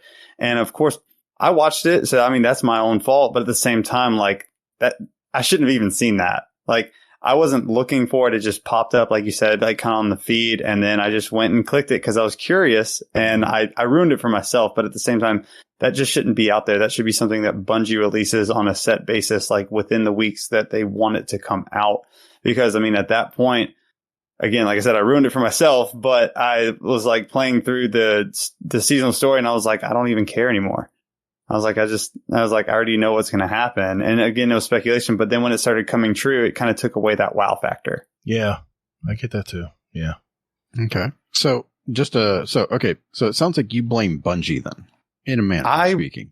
In a manner of speaking, yes. Like, the crackdowns on this stuff, like, again, they probably can't crack down as much as some of us would want them to, but, it's kind of is on them just because, if they had a set schedule of releasing and like, hey, if you were to release this before, or if we found you data mining, we were going to ban your account, this and the other, like they just started doing that. And this has been going on for a long time.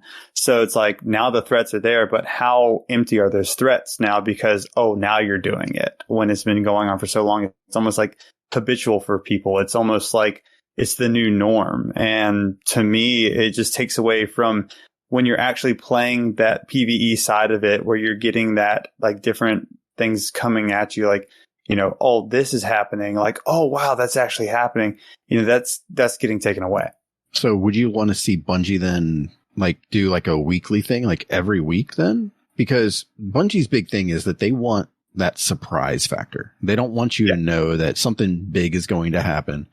So are you fine with like, the downtime for like 5 or 10 minutes while they upload everything into the servers and then let it go? I'm perfectly fine with them waiting like 2-3 months and then just blowing the load. Like, I'm perfectly fine with that. I mean, technically, sorry, technical. We didn't really know. No, that was Bell.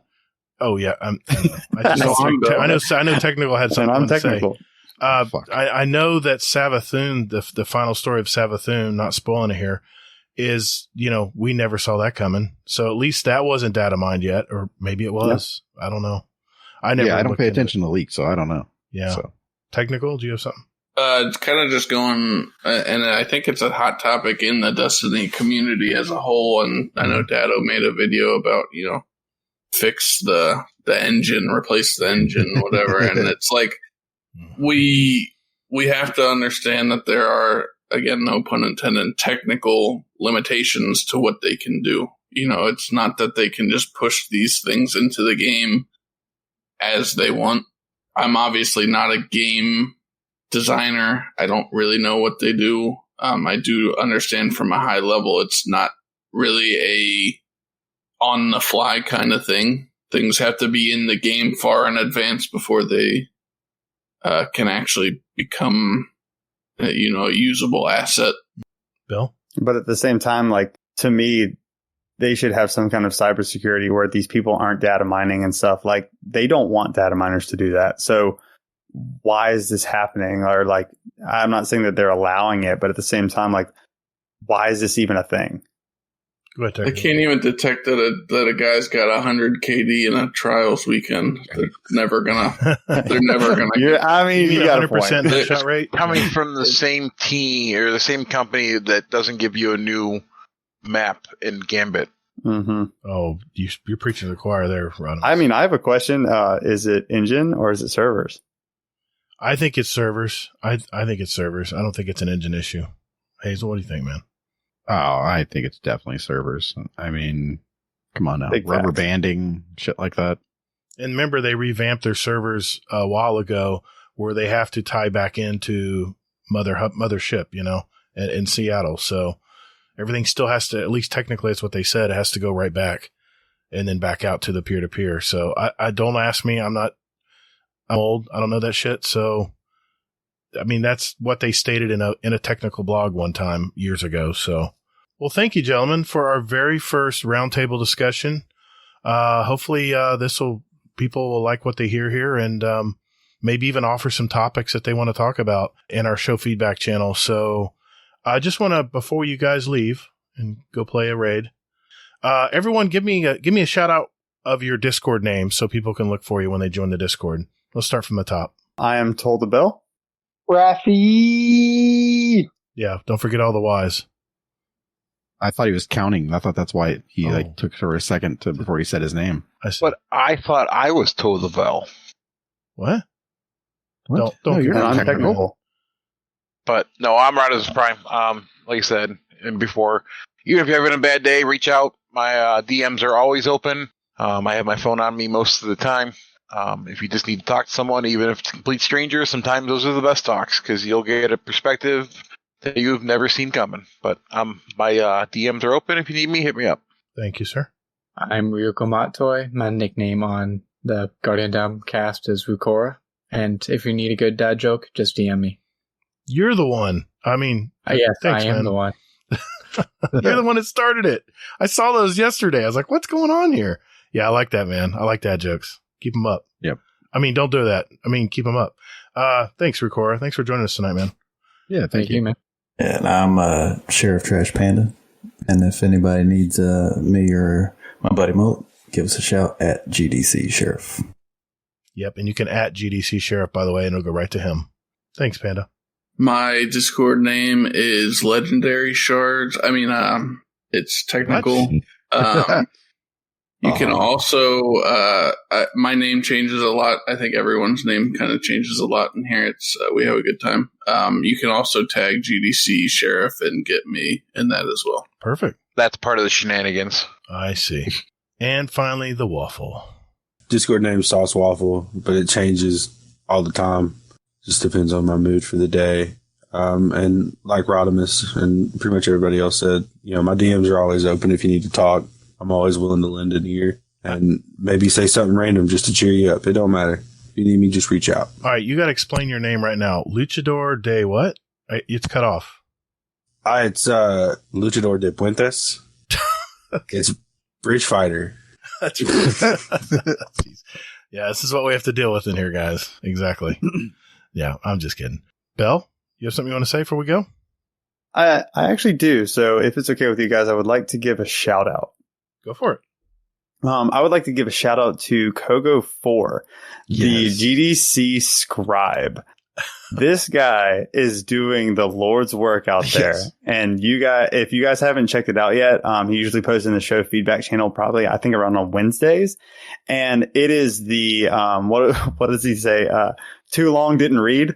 Or didn't read too long. Yeah. It is fantastic. If you're looking for anything to give you a laugh, please give that a read. Very nice, man. Well said. Well said. Yeah, it sums up a 3-hour podcast in like 2 minutes. Or you can listen to a 3-hour podcast. Either way. Yeah. Hey, thanks everybody for coming out tonight. I really appreciate it. Thank you all. Yes. Thank you. Just a question.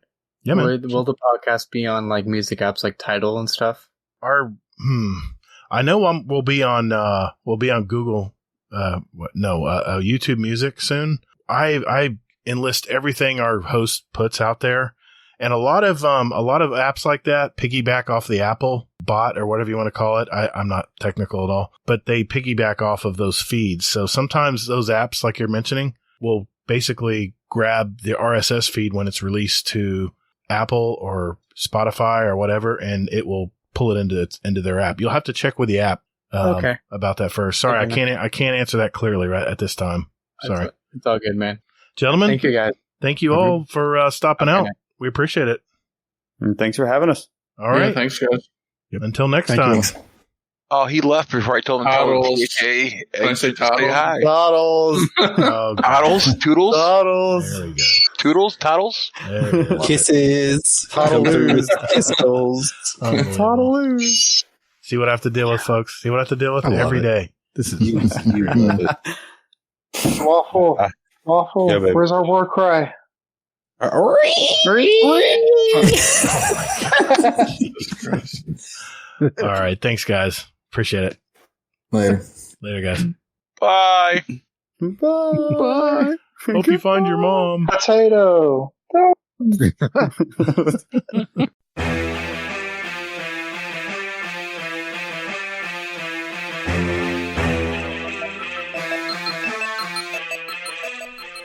Hey, Guardians, would you like to send a question for the show to us? There's 4 ways to do it. Join our Discord server. There's a link in our show notes. We have all kinds of Guardians here, from new lights to the dedicated hardcore gamers, and you can just lurk and hang out or jump right in and talk with us. It's up to you. There's also a channel labeled Podcast Questions where you can type in your question for the show.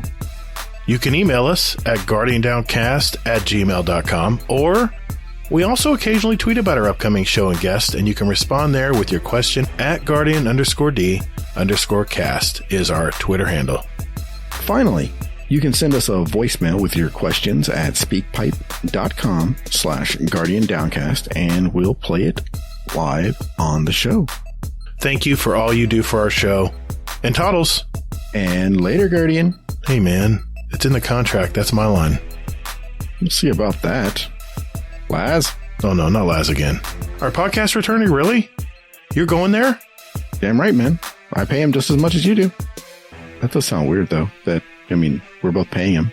Yeah, what the hell? He's double dipping, man.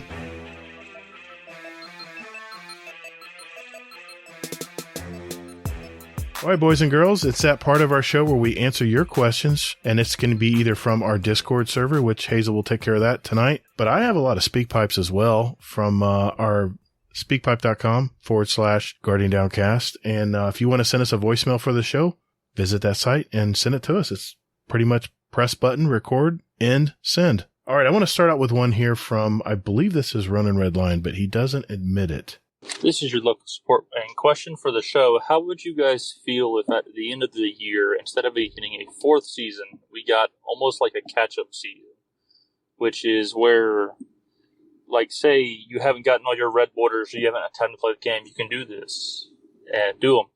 But for those of us that have, they've added, like, community-created exotics and tweaked them and thrown them in the world loot pool, or exotics that didn't return from Destiny 1. And then maybe an extra strike in a new Crucible and Gambit map.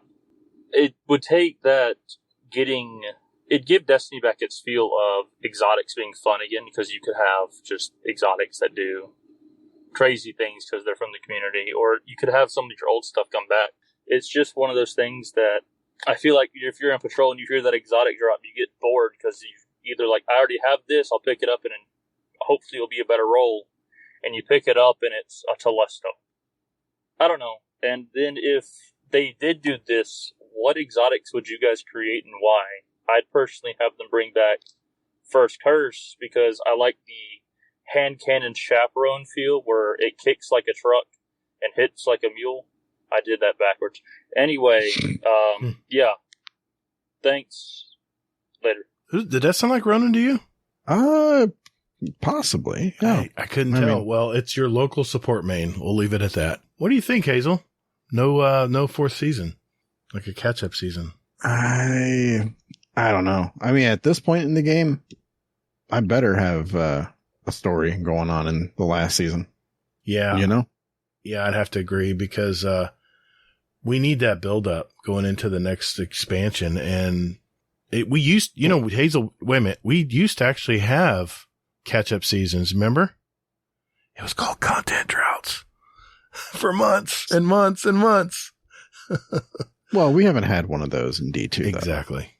Exactly my point. So, yeah, I mean, I don't know about that. Fan-made exotics, man, the balancing of that would be crazy. You'd have to keep it to one playlist. Yeah. I mean, maybe that's what they do, is they come out with, a new playlist or something like that where you can do things like that.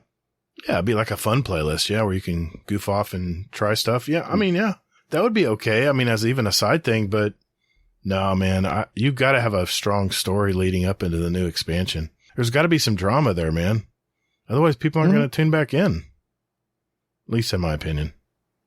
Yeah, no, I agree. Okay. All right, well, let's dive in. I know we got some Bungie questions and Destiny questions and just for fun questions, right? Yep. We got a couple of everything.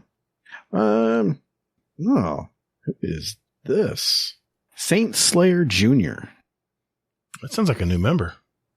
Yeah, I have no idea who the hell this person is, but welcome. Okay, they ask, question for the show. If you guys could make a brand new gun type, could be melee based, could be an actual gun, what would you make? And what perks would you have on it? Bonus points if you can make an origin trait. Oof. Man, that's a lot. Maybe just a type of gun. I got mine. I think I got mine too. Oh, you asked it. Shit. Okay. I was a big fan of the AN-92 in Battlefield. It was a 2-shot Russian rifle. It acted as kind of a hybrid between a pulse rifle and a scout rifle. It had the way it was designed. It'd send out its main bullet, but it would have a trailing bullet just ultra milliseconds right behind it. So when you hit, the initial hit would do a lot of damage, but then you would finish the target with the second hit.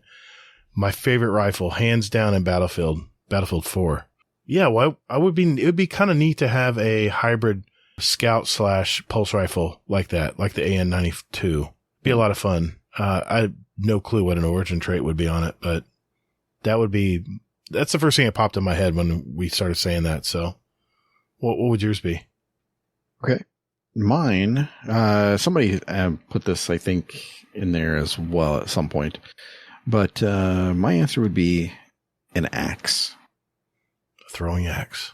Or a heavy like a axe. battle axe. No. Battle axe. Not a throwing one, but a iron, like an axe that you hold. Yeah.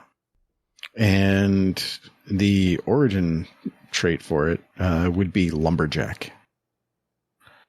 And it's basically rampage except for melee weapons. So the more you kill, the stronger you get. Oh, man. That would be brutal. Yeah. I would run if I saw that in the Crucible. Right? I'd run my ass off. Yeah. It's worse than a shotgun. Damn. I've always liked the axe. I mean, they let us use it, right, in Rise of Iron on those end missions. Mm-hmm. That was fun, man. You set them on fire and you could send a fire trail to the bosses. That was so cool to use. I hope they bring that mechanic back at some point.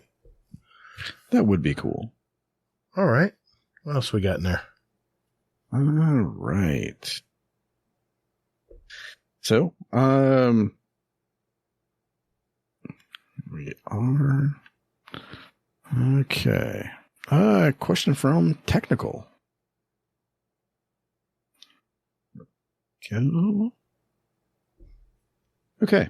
With confirmation that we will get Sloan back with some augmentations, quote unquote, and we've seen Asher Mir back inside the VexNet, do you think they will be they will have a critical role in our fight against the Witness and its armies with their new insights? Ooh, again, that's a tough one. I mean, this is where he's looked at the leaks. Well, no, Kinda. it's No. basically like Bungie's. I mean, it's in that poster that they released. Okay. Right. Insights. So do you think that they're going to be, crucial to what's going on? Who are the two characters again? Sloan and Asher Mir. You think Asher Mir's coming back? Or do you think he already had his appearance? Oh, of course he's coming back. Okay. Come on. Oh, man.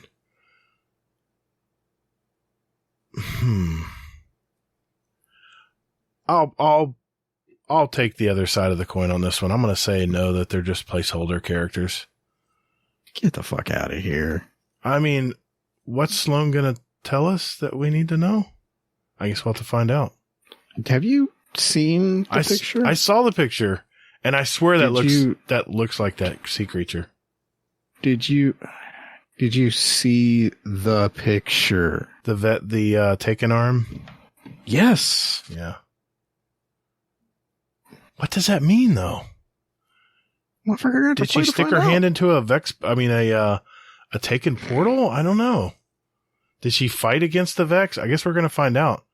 Man, that's a lot of speculation. It's not speculation. It's looking at a damn picture.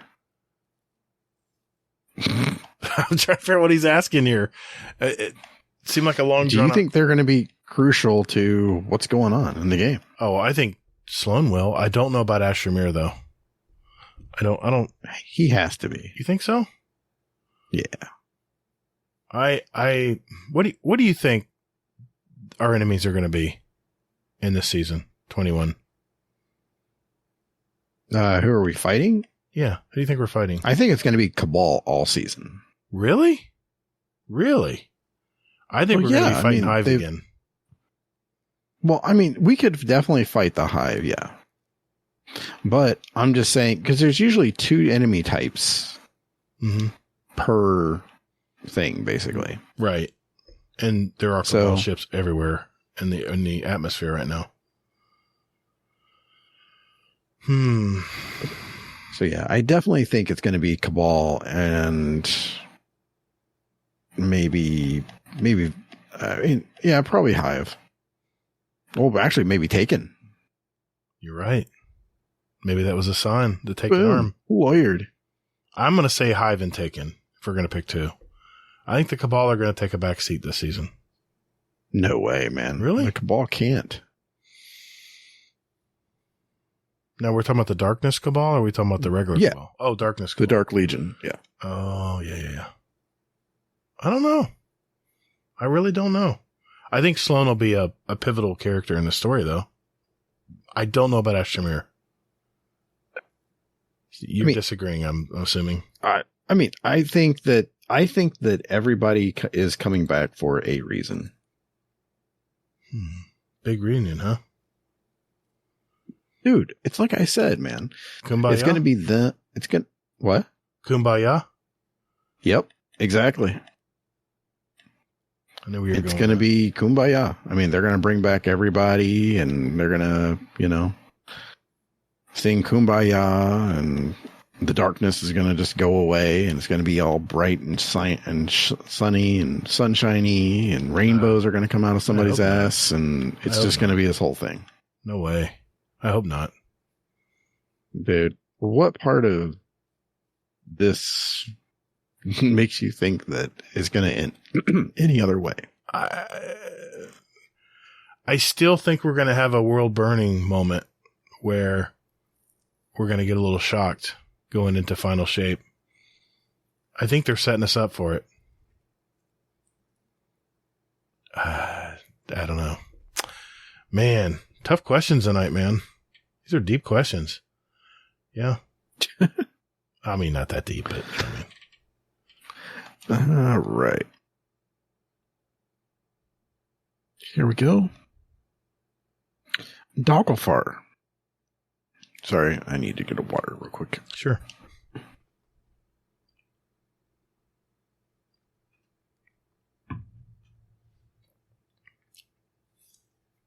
How often do you change your armor mid-run? Whether it be in Crucible, Trials, or a story mission. This is from Dogglefar. How often do I change my armor, like in PvE, Mid-run. PvP? Either one? Yeah.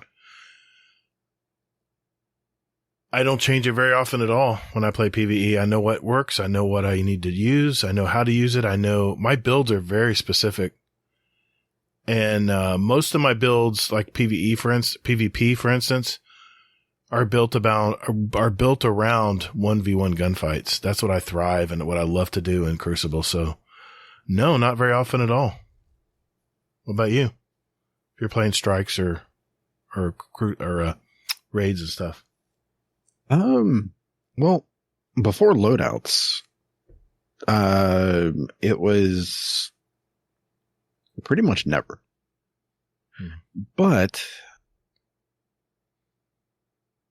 since loadouts, I've actually started messing around with changing my my stuff like mid whatever I'm doing. Really? Like mid activity? Yeah. What do you usually change?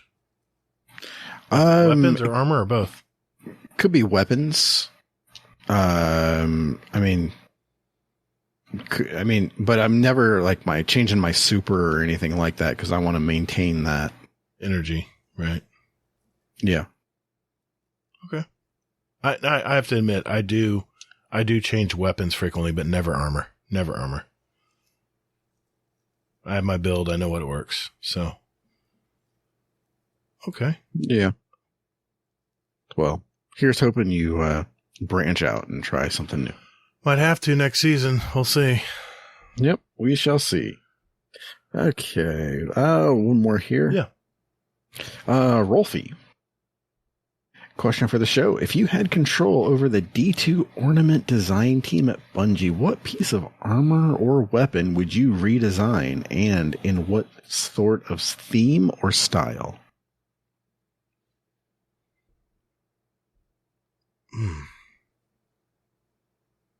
I'm not really worried too much about ornaments on armor, but I really am a big fan of camos on weapons. I've mentioned this multiple times before, like Call of Duty did.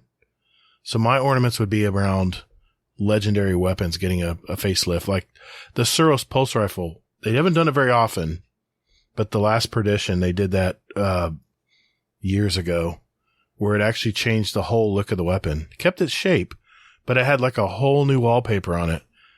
And Yeah, that's the kind of stuff I'm looking at if I was to do that, is legendary ornaments for weapons. I mean, is there a theme? Even a camo theme is fine. A military based camo theme is fine because it's so easily recognizable. But I don't know. I mean, to me, a camo is a shader. Yeah, it can be. It doesn't have any patterns or anything on it. I mean, some shaders change patterns slightly. All right. If you held my feet to the fire, if I had to go to a theme, I'm a big serif theme. The sun reflectors type things on the gun. The just a very space age look of them. Like a carbon fiber look. That's what I would go to. But on legendary weapons, not exotics. Okay. I definitely would go with you as well for the legendaries instead of the exotics. But I would probably, I'm trying to find one of them because, yeah, here it is. Yeah, I'd probably go with the old, what season was that? I don't even remember. The season that came out with Shadowkeep, where you're on the moon and you had the Vex out there. That season, because those guns, I mean, I know it's sort of not answering the question, but I loved this, like the guns, because the guns had like leaves and branches all over them. The Vex Incursion, not Vex Incursion, but the Vex. Well, that was portals. the event. Yeah. I remember those weapons. Yeah. Yep. Yeah, because it just looked like, I mean, sort of that whole military sort of, camouflage, just, that type of stuff. And I loved that. Yeah, I did too. Yeah, that's good. I like that. I'm down with that. All right, let's grab a speak pipe here. As usual, Scum Deaths I have a whole library of Scum Death ones, so I can pick any of these and they'll be funny as hell. I'm going to go with one of his oldest ones first. Let's go with this one. Hello, question for the show. I've sent a question in saying, have you met anybody famous? I know Gator has because his cousin is married to Matt Heafy from Trivium. So my question is to Gator, can you get Matt Heafy to give me a shout out? Let's see what happens. Love you. Bye. Cheers, Gator. Come on, let's get it going. Yay, I love Trivium. Yo, heavy metal. Now I remember why I didn't play this one. Oh, damn. Okay. I'll give it a shot.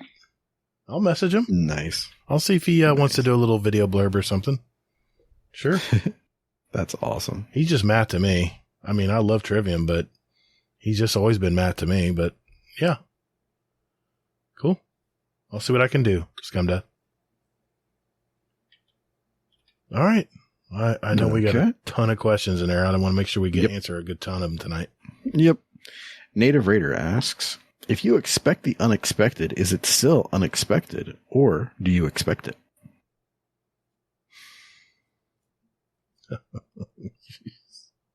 Where do these questions come from? Oh my God. Can you repeat the question, please? Of course.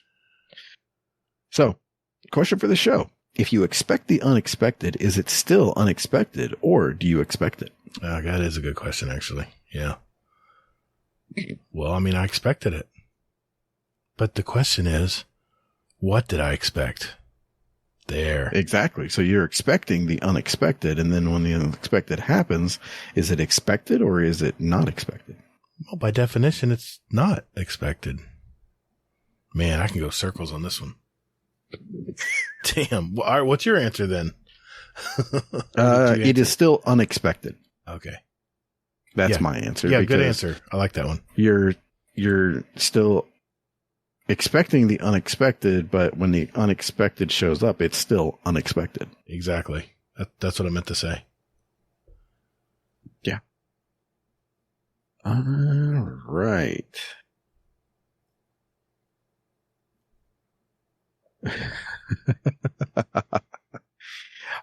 Thing has a question here. Question for Gator. Oh no. When you gonna download Marvel Snap? That ain't ever gonna happen. Sorry, bud. Nah, I'm sorry. You should give it a shot. You should give it a shot. I'm not into mobile games, man. I just never been into them. I mean, you should give it a shot. I played Tetris. It's Marvel characters. And Words with Friends, the last game I played on a mobile phone. All right, Grandpa. I'm an elitist, man. I gotta have a full monitor to look at my games. Dude, this is on PC too. Oh, it is? Oh, shit. Shit. And served. Damn it. Question for the show from Thing as well. He'll follow up here. You guys mentioned soccer so much. When are you going to have him on the show again? Well, I mean, he was on the show not too long ago. Here's the problem thing. Here's the problem we have. And Hazel, chime in, please, whenever. I'll feel free to cut you off. Yes. Okay, perfect. Our community keeps growing, and the premise of our podcast is not only to talk to content creators, which we do on occasion, is that guy or gal who's right next to you or across from you playing a game. That's where the interesting story is what's that guy like, or what's that gal like? That's what we really love to listen to. And granted, content creators are very interesting people as well, and I could probably gab with them even longer. But the problem is our community keeps growing, and as much as we want to go back and get some of our past guests back, and that does happen on occasion, it's just getting more and more difficult to do. And we only have so many weeks a year, right, Hazel? Mm-hmm. I think what Gator's trying to say is we've already had soccer on, and he was a shit guest. No, that's not what I'm saying. I need that GM carry tomorrow, man. What the hell, man? Jeez, Gator, man, you can't say that to him. Soccer, man. God, you get me. He's going to hear that, and he's going to be like, I'll let that like, out. Nah, nope. You're supposed to help me on this. Shit. No. I mean, honestly, I'm willing to say that over the course of the entire show that we've done, I don't think we've ever had a shit guest. No, not at all. It's always been a good guest. It's always been a good time. Exactly. Yeah. So, I mean, maybe I definitely would love to have soccer back. I really, truly would. I mean, it's just about timing and things like that, but we'll see. You know what I'd like to have? I'd like to have a Crucible roundtable. Well, that too, but I am hungry. I'd like to have a Crucible roundtable. Bring in some of our Crucible players and maybe offer tips and tricks or attitudes toward the Crucible, because I know it's probably not in the best shape right now. Maybe we have soccer in as a roundtable guest. I don't know. Something to think about. Yeah. Have one for PvE, one for PvP. Absolutely. Have our GM experts jump in. You'll have to take that night off, I'm afraid. Yeah.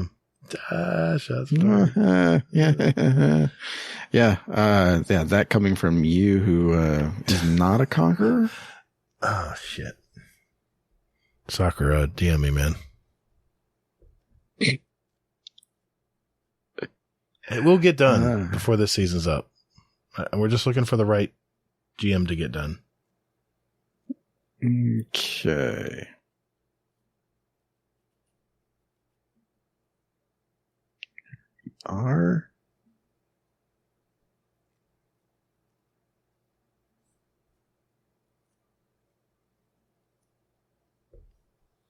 Okay, I'm a little confused by this one, but I'm going to go with it. TJ, question for the show. We always hear what the guest's favorite mod is. But what I really want to know is what's Gator and Hazelnut's favorite mod? Really? Who did you vote for in the survey? I voted for Incandescent. I think I voted for Volatile. Okay. Question asked, question Moving answered. on. Okay.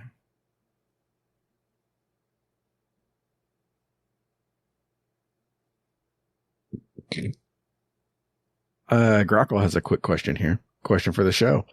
Sharks, I'm looking to start a Destiny-themed restaurant called Hive Guys Burgers and Fries. Can I count you in as early investors? DM me for details on where to send the monies. I'll have to look at our Patreon fund. Oh, shit. I don't know, man. Hive Guys. I would have to, yeah. Is it a burger joint? Well, yeah. Burgers and fries. Oh, he said that. Yes. Okay. Ooh. My guy'll talk to your guy, Grackle. There we go. All right. Was that 3? It felt like it. Okay. I've got a question for the show from, speaking of TJ, Nitro TJ. Hey guys, TJ here. So in 2 weeks, one of my favorite all-time bands is coming into town, and I have never been on the floor for a metal concert, because this is a metal band called Wage War, and I've never been on the floor for a metal concert. I've always been up in the, what you call lounge area, so I'm super excited. My question for you guys is, have y'all ever been on the floor up next to the stage before in a concert? If so, who was it? And if you've never been up there, what was your first concert? Because this will be my first floor concert, but my first concert was a good one. It was Aerosmith. I got backstage passes for it. My dad built their bus, Joe Perry's buses. Can't remember what it's called, so. But yeah, my dad built that. Super awesome to look at. One of his most proud buses he's built. Sweet. That's something really cool. Learned. Something new. Yeah. Yeah, that's pretty badass. Hazel, have I ever been on the floor? Yeah, I was. It was a Linkin Park and Cypress Hill concert. And it was before Meteora. So that tells you when Linkin Park was, and that they were a harder band than who they were towards the end there. How was your experience in the mosh pit? It was interesting. I think I was maybe like 19, maybe 18, something like that. Yeah. And I left the mosh pit smelling like beer because somebody poured a beer on top of my head in the mosh pit. It was like this huge guy. He was like easily had like another foot on top of me. Damn. And like he like hit me and I hit him, and he was just like, yeah. And then he poured a beer on top of me. That led to a lot of conversations. Was this pre-Afro or post-Afro? That was that was during the Afro. That's what I meant to say. I meant, yeah. Yeah. Wow. So that smelled good. Nice. Yeah. Yeah. It was, sort of like a shower beer, kind of. Yeah. But not really. It was with like 500-600 other people. So how long did it take to get that smell out? At least a few days? I don't know, but I think it helped me with actually liking the smell of beer. Oh, okay. Yeah. Bonus. I don't know if I've told this story before, but it was my first and last mosh pit appearance. It was Van Halen and Bachman Turner Overdrive, if that dates myself. This was, by the way, what the hell? What was his name? I Can't Drive 55.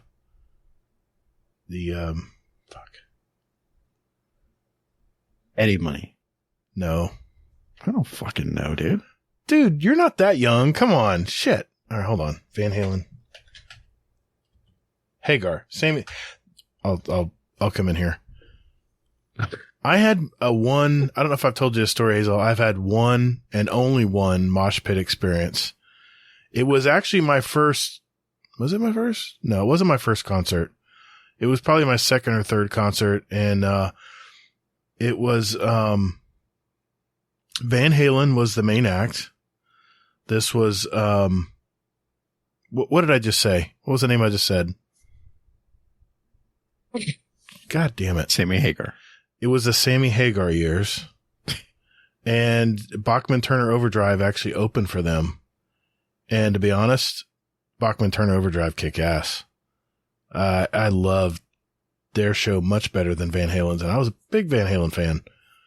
But I was 2 people from the stage. I was really close. And they had these big, burly security guys just lining the stage, man. No one could get by these guys. And all of a sudden, they got into that good old ramming phase where everyone's pushing their weight around. You know, they got the wave going. Not separating, not parting the waves, not the body slamming. Thank God it wasn't that. But, I really never really felt, afraid of small spaces and stuff, but I was getting squeezed so hard that I could barely breathe and oxygen was getting very short. So these security guys, they just know when one's about to go down. And so this guy saw me. I kid you not. I must have weighed $185. He grabbed my collar of my shirt, lifted me with one arm straight up into the air and set me beside the mosh pit. And I immediately was perfectly happy to just sit near the seats. One and only time I've ever been in a mosh pit. I never told that story. I thought I've told that story. It's probably early days though when I told that story. Maybe. Yeah, it does sound a little familiar. Long time ago, but yeah, I still remember that vividly because I thought I was dying. I mean, I thought I couldn't breathe. It was crazy. And they could tell I was about to pass out. I was about had enough of the, everybody pushing their weight around, squeezing everybody. So yeah, that was my experience. And my first concert was Night Ranger, by the way. What was your first concert? Boy, my first concert. What the hell? I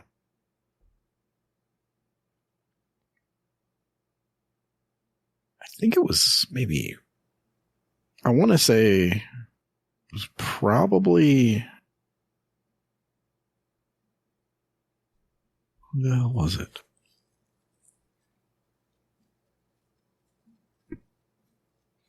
I'm going to have to like Google it. But Boy it George? was, what? Boy George? Yeah, I'm not your age, man. Cyndi Lauper? Cindy Lou Who? No, nothing. First concert. But I think it was probably Lone Star, actually. Oh, okay. My mother-in-law actually has a relative that it was in the band Lone Star. That's pretty cool. Ah, country band. Nice. Okay, well, kind of country pop, right? Back then? Yeah. Ugh, fucking amazed. I know, man. I know. Goddamn song. Oh, my fucking God, dude. Sorry I brought that back. Yeah, that was... Ugh. That was back in the Rhinestone Cowboy days. Yeah. No, I wouldn't even go that far. It was after that, yeah. Wow. That surprised me. I didn't know you went to a Lone Star concert. That's pretty cool. Well, they were, I mean, almost retired, right? Or quit? No, man. I was actually there. They were, what was it? I was there for high school. Okay. They were doing a concert. So I was, just like putting up, like we put up fencing and then we guided people to, where they were. Where was this high school? Damn. We didn't have bands like that show up at our high school. Well, no, it wasn't at our high school. It was a concert that we put up the fencing for, and I see. Then we got to actually show up and like listen to the music and like direct traffic, that kind of thing. That's pretty cool. Cool deal. Yep. Nice. All right. Well, thanks for that question, TJ. Yeah, thank you. All right. I'm looking at the clock here. Grab a few more. Okay. We have External Barge. Question for the show. If Lightfall is like the 80s, then why don't I feel like an 80s kid again when I'm playing it? It's my generation right there, man. I guess he's referring to the buddy cop situation. 80s theme. I don't know. I mean, I guess the neon, right? The neon of the 80s. I know you weren't. You were barely born then. Yeah. Well, I was born then. It was just, I didn't have. You were young. Yeah. Yeah. You didn't get to experience the 80s like I did. No. Not in the least. Yeah, I don't get an 80s vibe when I play Lightfall, so no. I don't know why. But it's the 80s action movie vibe. Yeah. That's the thing that's different. The Lethal Weapon vibe. Yeah, exactly. Yeah. It's like the unapologetic, violent. I'll be honest, I kind of did, but I never really put two and two together, the buddy cop thing, until you started talking about it. I was like, well, yeah. Okay, yeah, I could see that. No, it's space wizards and aliens. That's what I'd kill. That's what I do. So, no, I didn't feel like it was 80s at all, I guess is the answer. You can't answer because you don't have a reference, so. Damn youngins. Hey, I watched my share of like Cynthia Rothrock movies and Don the Dragon Wilson movies. I mean, I guess I guess that's early 90s, but that still counts. It's pretty close to 80s, I guess. Yeah. I'm going to go with Because You're an Adult Now. There it is.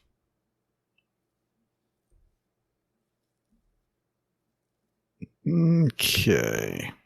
So, looking for some questions here. All right. There we are. Okay. Theory has a question here. Question for the show. Should or will Bungie focus more on the finishing up loose ends with stories with the from the past year or the past that never ended, like they did with Rasputin, or keep going with The Witness and finish the saga, focusing more on the present and future? Man, I don't think it's going to be the typical Destiny 1 storyline theory. I think they're actually going to tie it up. I don't think they're going to leave anything open going into the Lightfall. I think they're really going to end the saga. I don't think they have time to. They really don't have a lot of time to tie this up in a nice, pretty bow. So, no, I don't think it'll be an open-ended or like, who is Rasputin? What does he actually do? And then they tell you like years later. No, I think they're going to wrap things up, dude. Mm-hmm.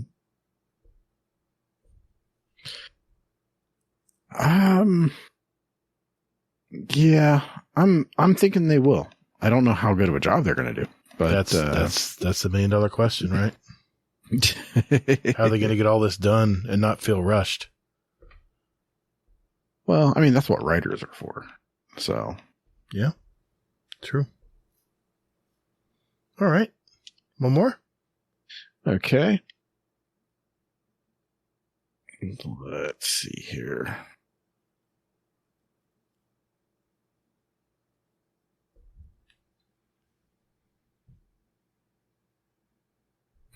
Okay. I like the variety tonight.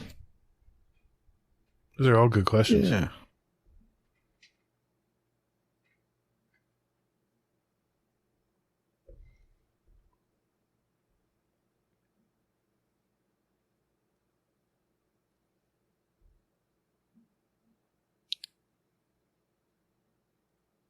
Ooh, I like this one from Moose.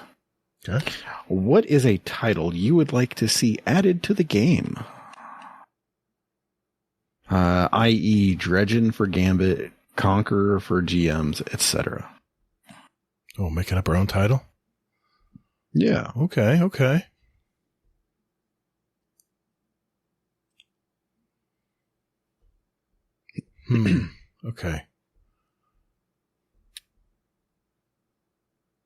Phew. Do you have something that comes to mind yet? I'm trying to think here. I would like to have it a Gator themed, but I just don't think I can tie it in where it's believable. Maybe if they go to like old Chicago. Oh, you're wrong, Gator. Gator don't play that. How about Eviscerator? That's a little wordy, I guess, isn't it? Probably tough to put above someone's head too. I don't know. You got anything? I'm drawing a blank. I thought it was actually a good question too. Yeah, it's a good question. It's just, it's hard to answer. Yeah.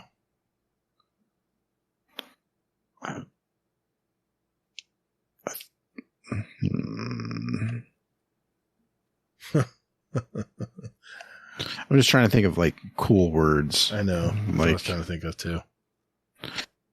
That would make me proud to be whatever.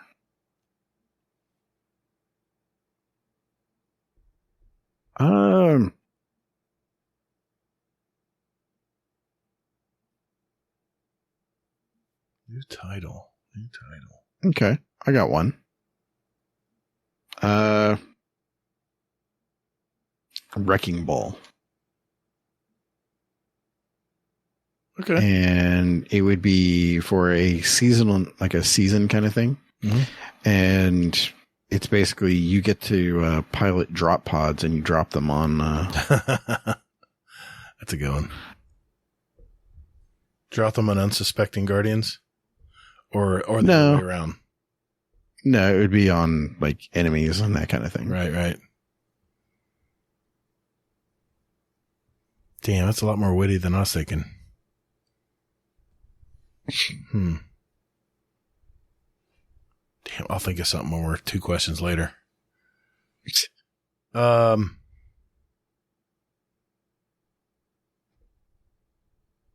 Why am I drawing such a blank?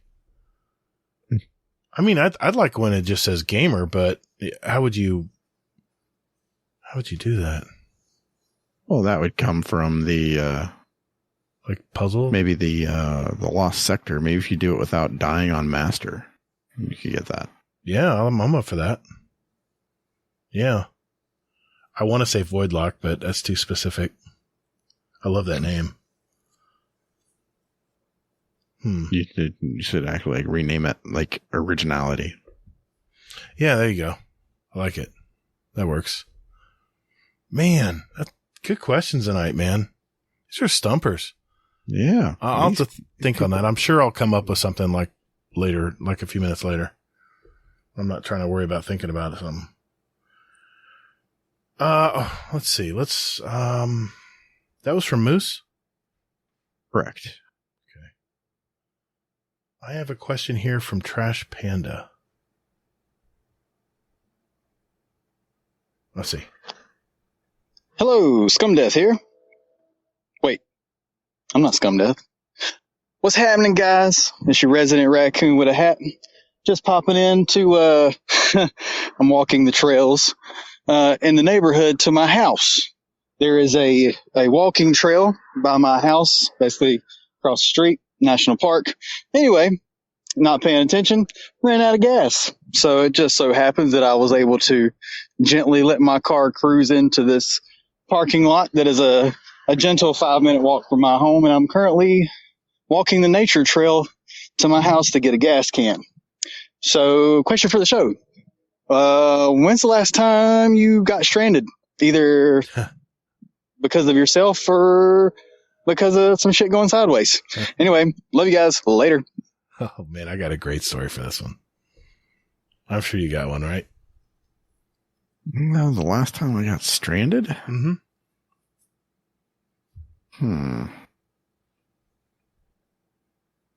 Oh, I'll have to think about it, actually. Okay, I'll get started. You can buy you some time. It was not in a car, by the way. It was in a boat. I went out on the Mosquito Lagoon. I don't know if you know where that is, but it's in Melbourne side, east coast of Florida. There's kind of a intercoastal waterway that it's kind of like think of it as like a river that flows along parallel to the shore of Florida, all the way around Florida. And we were going for a late afternoon little ride. And this stupid boat that I had, it was like a 17-foot center console boat, only had a 10-gallon tank in it, which is not a lot. But it only had a little 75 horsepower motor on it, a little three-cylinder engine, I think it was. Anyway, we were, my wife was pregnant with my daughter. Yeah, with my daughter. And she was like pregnant. But she wanted to go on a boat ride before, she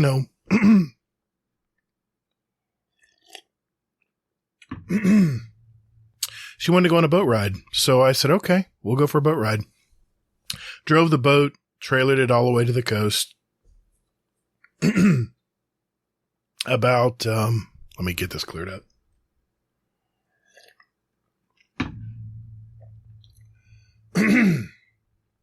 Trailered the boat all the way to the East Coast. About a late afternoon ride. Took off. And the thing with this boat is, it's one of those crappy fuel gauges that's in the console that stays full forever. And then all of a sudden just goes down quick. And I just got this boat. It was fairly new. Hadn't really taken it for a long drive yet, but I realized how much time I had and then turned around and came back once I knew I was halfway on the tank. Well, what this stupid tank didn't tell you is it wasn't very accurate. So of course I ran out of fuel. I had, okay, so no problem. I got a trolling motor in the front. I'll drop the trolling motor in the front. Well, that only takes you like 2 miles an hour. And we had a long way to get back to the dock. People were passing us. It was getting dark and we were getting worried. But there was a sailboat that had a tiny little, I don't know, like a 5 or 6 horsepower motor that was so gracious enough to tow us all the way back to the dock. And we finally were able to get out, but it was like 1 a.m. It was very, very late. And, it's a trip I'll never forget, but that's the last time. Well, that's the last memorable time I got stranded. Yeah. Mine was probably the time that I talked about recently about when my car broke down in the center lane and it was just me. And I was just like, okay, what do I do? And where do I go? And that kind of thing. Yeah. The middle sucks, man. Yeah. There's nowhere to go. You're stuck. Yeah. Yep. That was my biggest fear when my daughter started driving. I always made sure she had a fairly reliable car. I think she drove a little Corolla or something, but yeah, it's different when you have a daughter. You never want them to be stranded like that. Yeah. All right, cool. Well, thanks everyone for sending your question into the show. We'll try to get more answered next week, but we don't want you to stop sending questions our way. Send them into our questions for the show channel in our Discord, and we save them up and we'll answer them on our next show. So thanks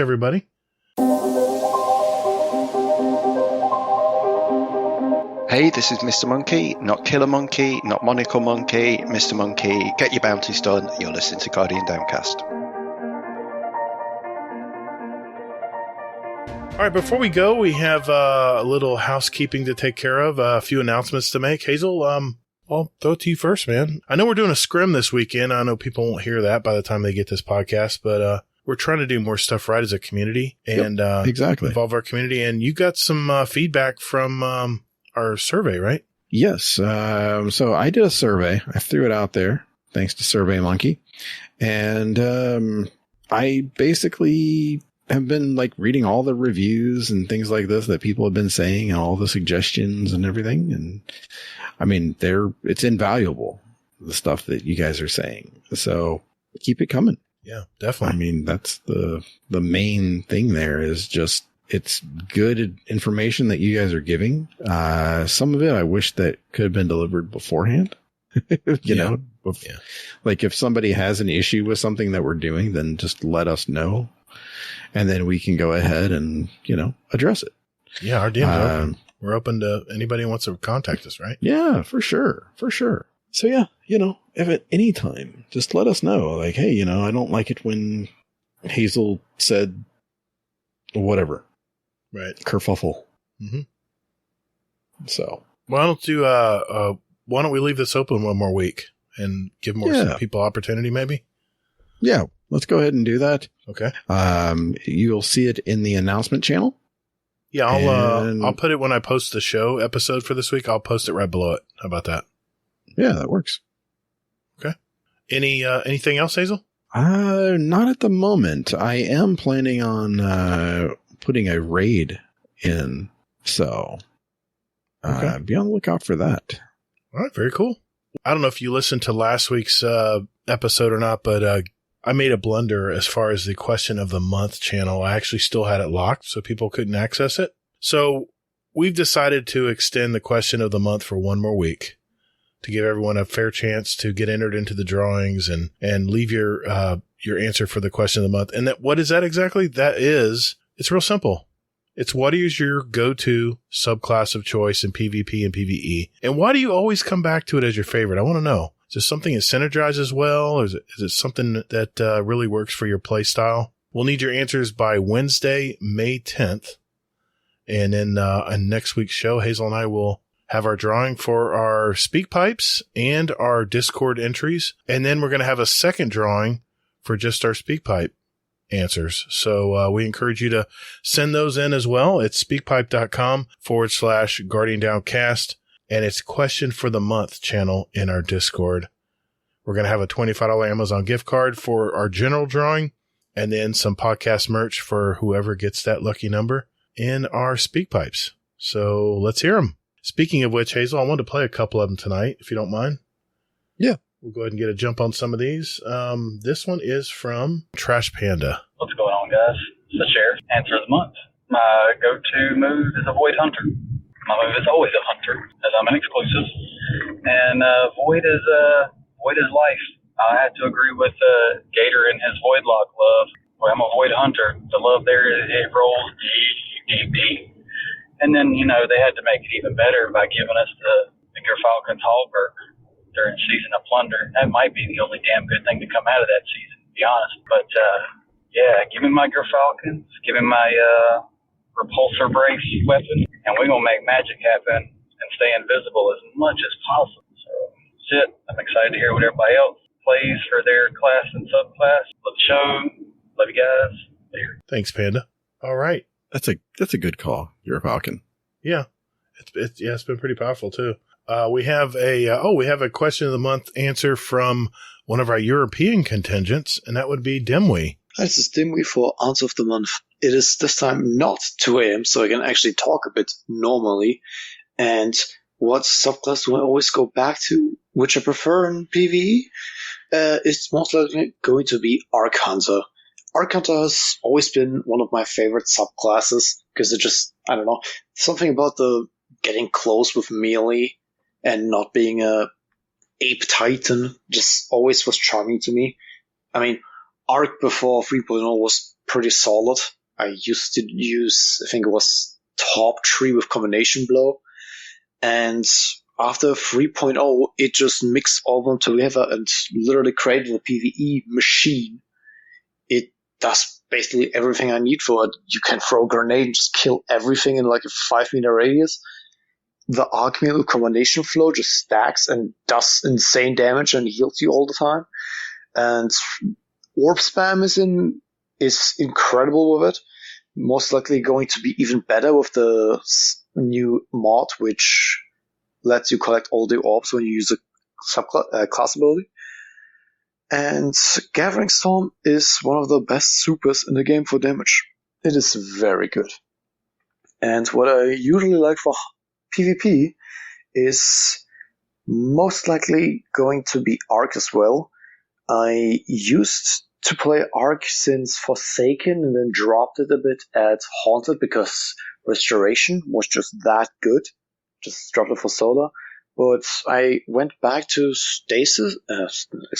to Arc, and it is just, my god, it is so good. The slide melee is just enjoyable, just predicting that the enemy is just going to push there and just slap them with it. And yeah, that's pretty much it. I enjoy listening to your show, guys. It is very good listening to it in the morning at work. And yeah, thanks. Bye. That was awesome, Dimly. I mean, that was... Gator, are you getting excited for, like, the Hunter, like... We're all showing up, and we're, like, saying, like, hey, Arc is good. It's fun. Throw on Assassin's Cowl and just, like, spin around and punch shit. And then you've got, Gerfalcon out there that you can go ahead and just murder everything. I don't know if I have Gerfalcons yet. I need to get those out of a next Lost Sector. Or Vex Incursion. Dude, it's so much fun, man. I mean, Hunter, I guess that's the thing for me is I just find Warlock boring. Well, it's all stationary. So that's the funny. reason why I roll with it. That's funny. I was listening to one of the other Destiny podcasts, and they said that the Warlocks kind of stand still when you're a Hunter or a Titan because we're all like hiding in, rifts and yeah, it's kind of our play style, I guess you could say that. Yeah. Thanks, Dimly. Yeah, I hear you, man. Thank you, gentlemen. We appreciate those answers, and we'll play the rest of them next week, and then we'll continue have our drawing. And next week, by the way, spoiler alert, we have Mr. Trash Panda on the show. Look forward to hearing that. And that's why he was kind of low-key tonight. We wanted to talk more about him next week. So, okay. I want to give a shout-out to our Dungeon Champion patrons. That would be Scoot, Oh Hey Redneck, Technical, Toll the Bell, Waffle, Raffy, Mullet, Trash Panda, Nitro TJ, and of course our OG Raid Boss patrons. That would be Jealous, Frostbite, Theory, The White Gnome, and Shadowflew for giving back to our community. Thank you, gentlemen. We appreciate you. Quick thank you to all our patrons out there. You know you guys are. Giving back to our show and community. It's really been great. And like I said, Hazel and I thank you for all that. Because of our patrons, we're able to offer, a commercial-free podcast. We don't have to do any commercials other than our little homemade ones. I guess you can call those technically commercials, but no, we don't have to find sponsors or have commercials popping in every, breaking up the conversation. So thank you to our patrons for making that happen. And also, they, of course, gives us our funds for our premium services to run the podcast and our giveaways. So if you think you've gotten some value from our little podcast today and you want to give back to our community, it's patreon.com/support Guardian Downcast. So check that out.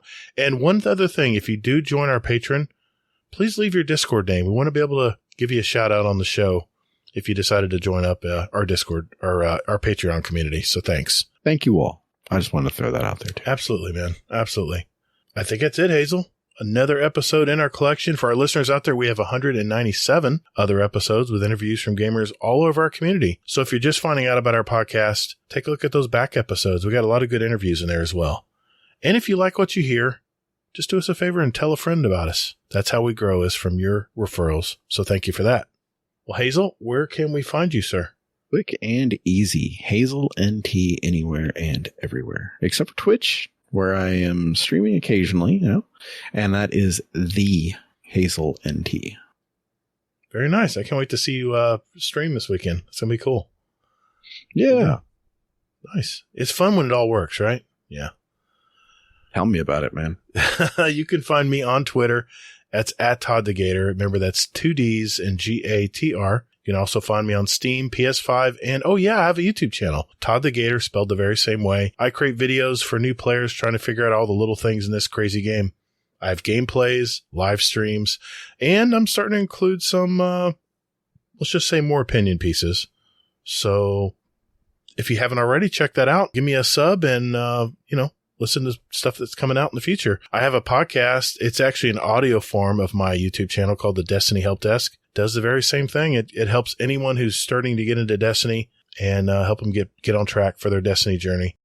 And also this podcast right here that you're listening to right now posts to that very YouTube channel. So if you want to watch, or I guess, quote, watch our podcast on YouTube, it's there as well. And it is in YouTube Music now. All right. Before we go, we have another Scumdeath's Corner. Uncle Scumdeath, what is going on in the UK today, brother? Hello, and welcome to Scumdeath's Corner. I am not walking back from band practice, as it is Friday afternoon, about 12:30. And I'm just about to head off into town, buy some speaker cables for our PA system, which has been donated to Warcrab. But we are playing a gig tonight, but it's not Warcrab. It is my comedy punk side project band called the Population Pods. So it's my mate's 50th birthday today.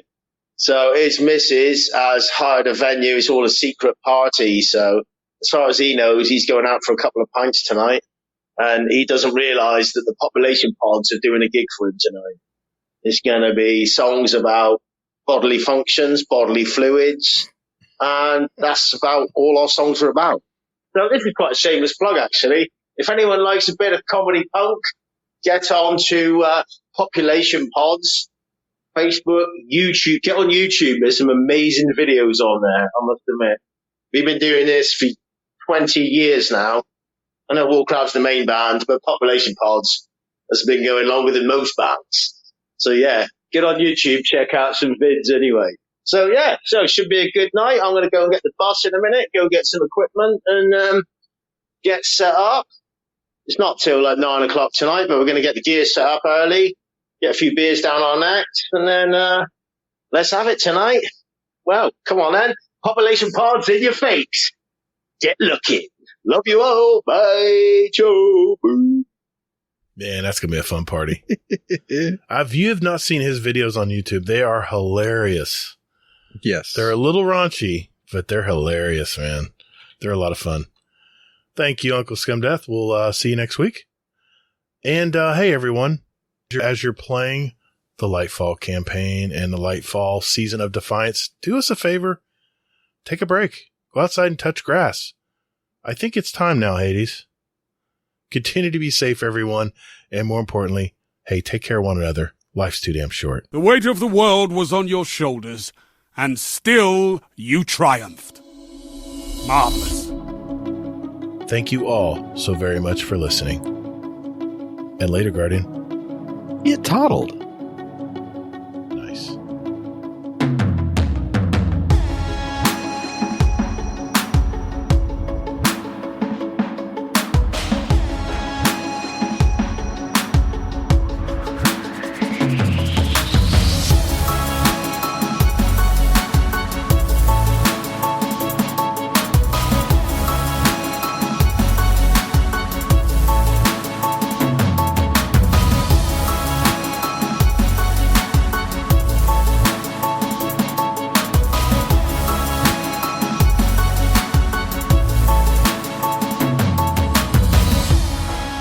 So what I would say about this community is that every single person that I've talked to in here has been an amazing human being. And if you are trying to, say, kind of dip your toes into even being social in the first place, I know a lot of people have social anxiety. I know a lot of people, like, it's kind of hard for them. And so, like, this is a great way to be like, you can start messaging people, in just general chat, and then even slide to their DMs if you want to do that. Or just maybe even jump into a chat. And I mean, that's what I want to pose to our community or anybody listening, is that I want to see more people in these open chats. Like, I remember seeing John and Rasa in an open chat one time. I just jumped in there, and they're like really awesome people. But I'd never talked to them before. And now, like, I joined in on their Twitch streams and this and the other. So it's like, there's so many good people, and I just really would like to see a lot more people in there. So I pose that as a challenge to you guys.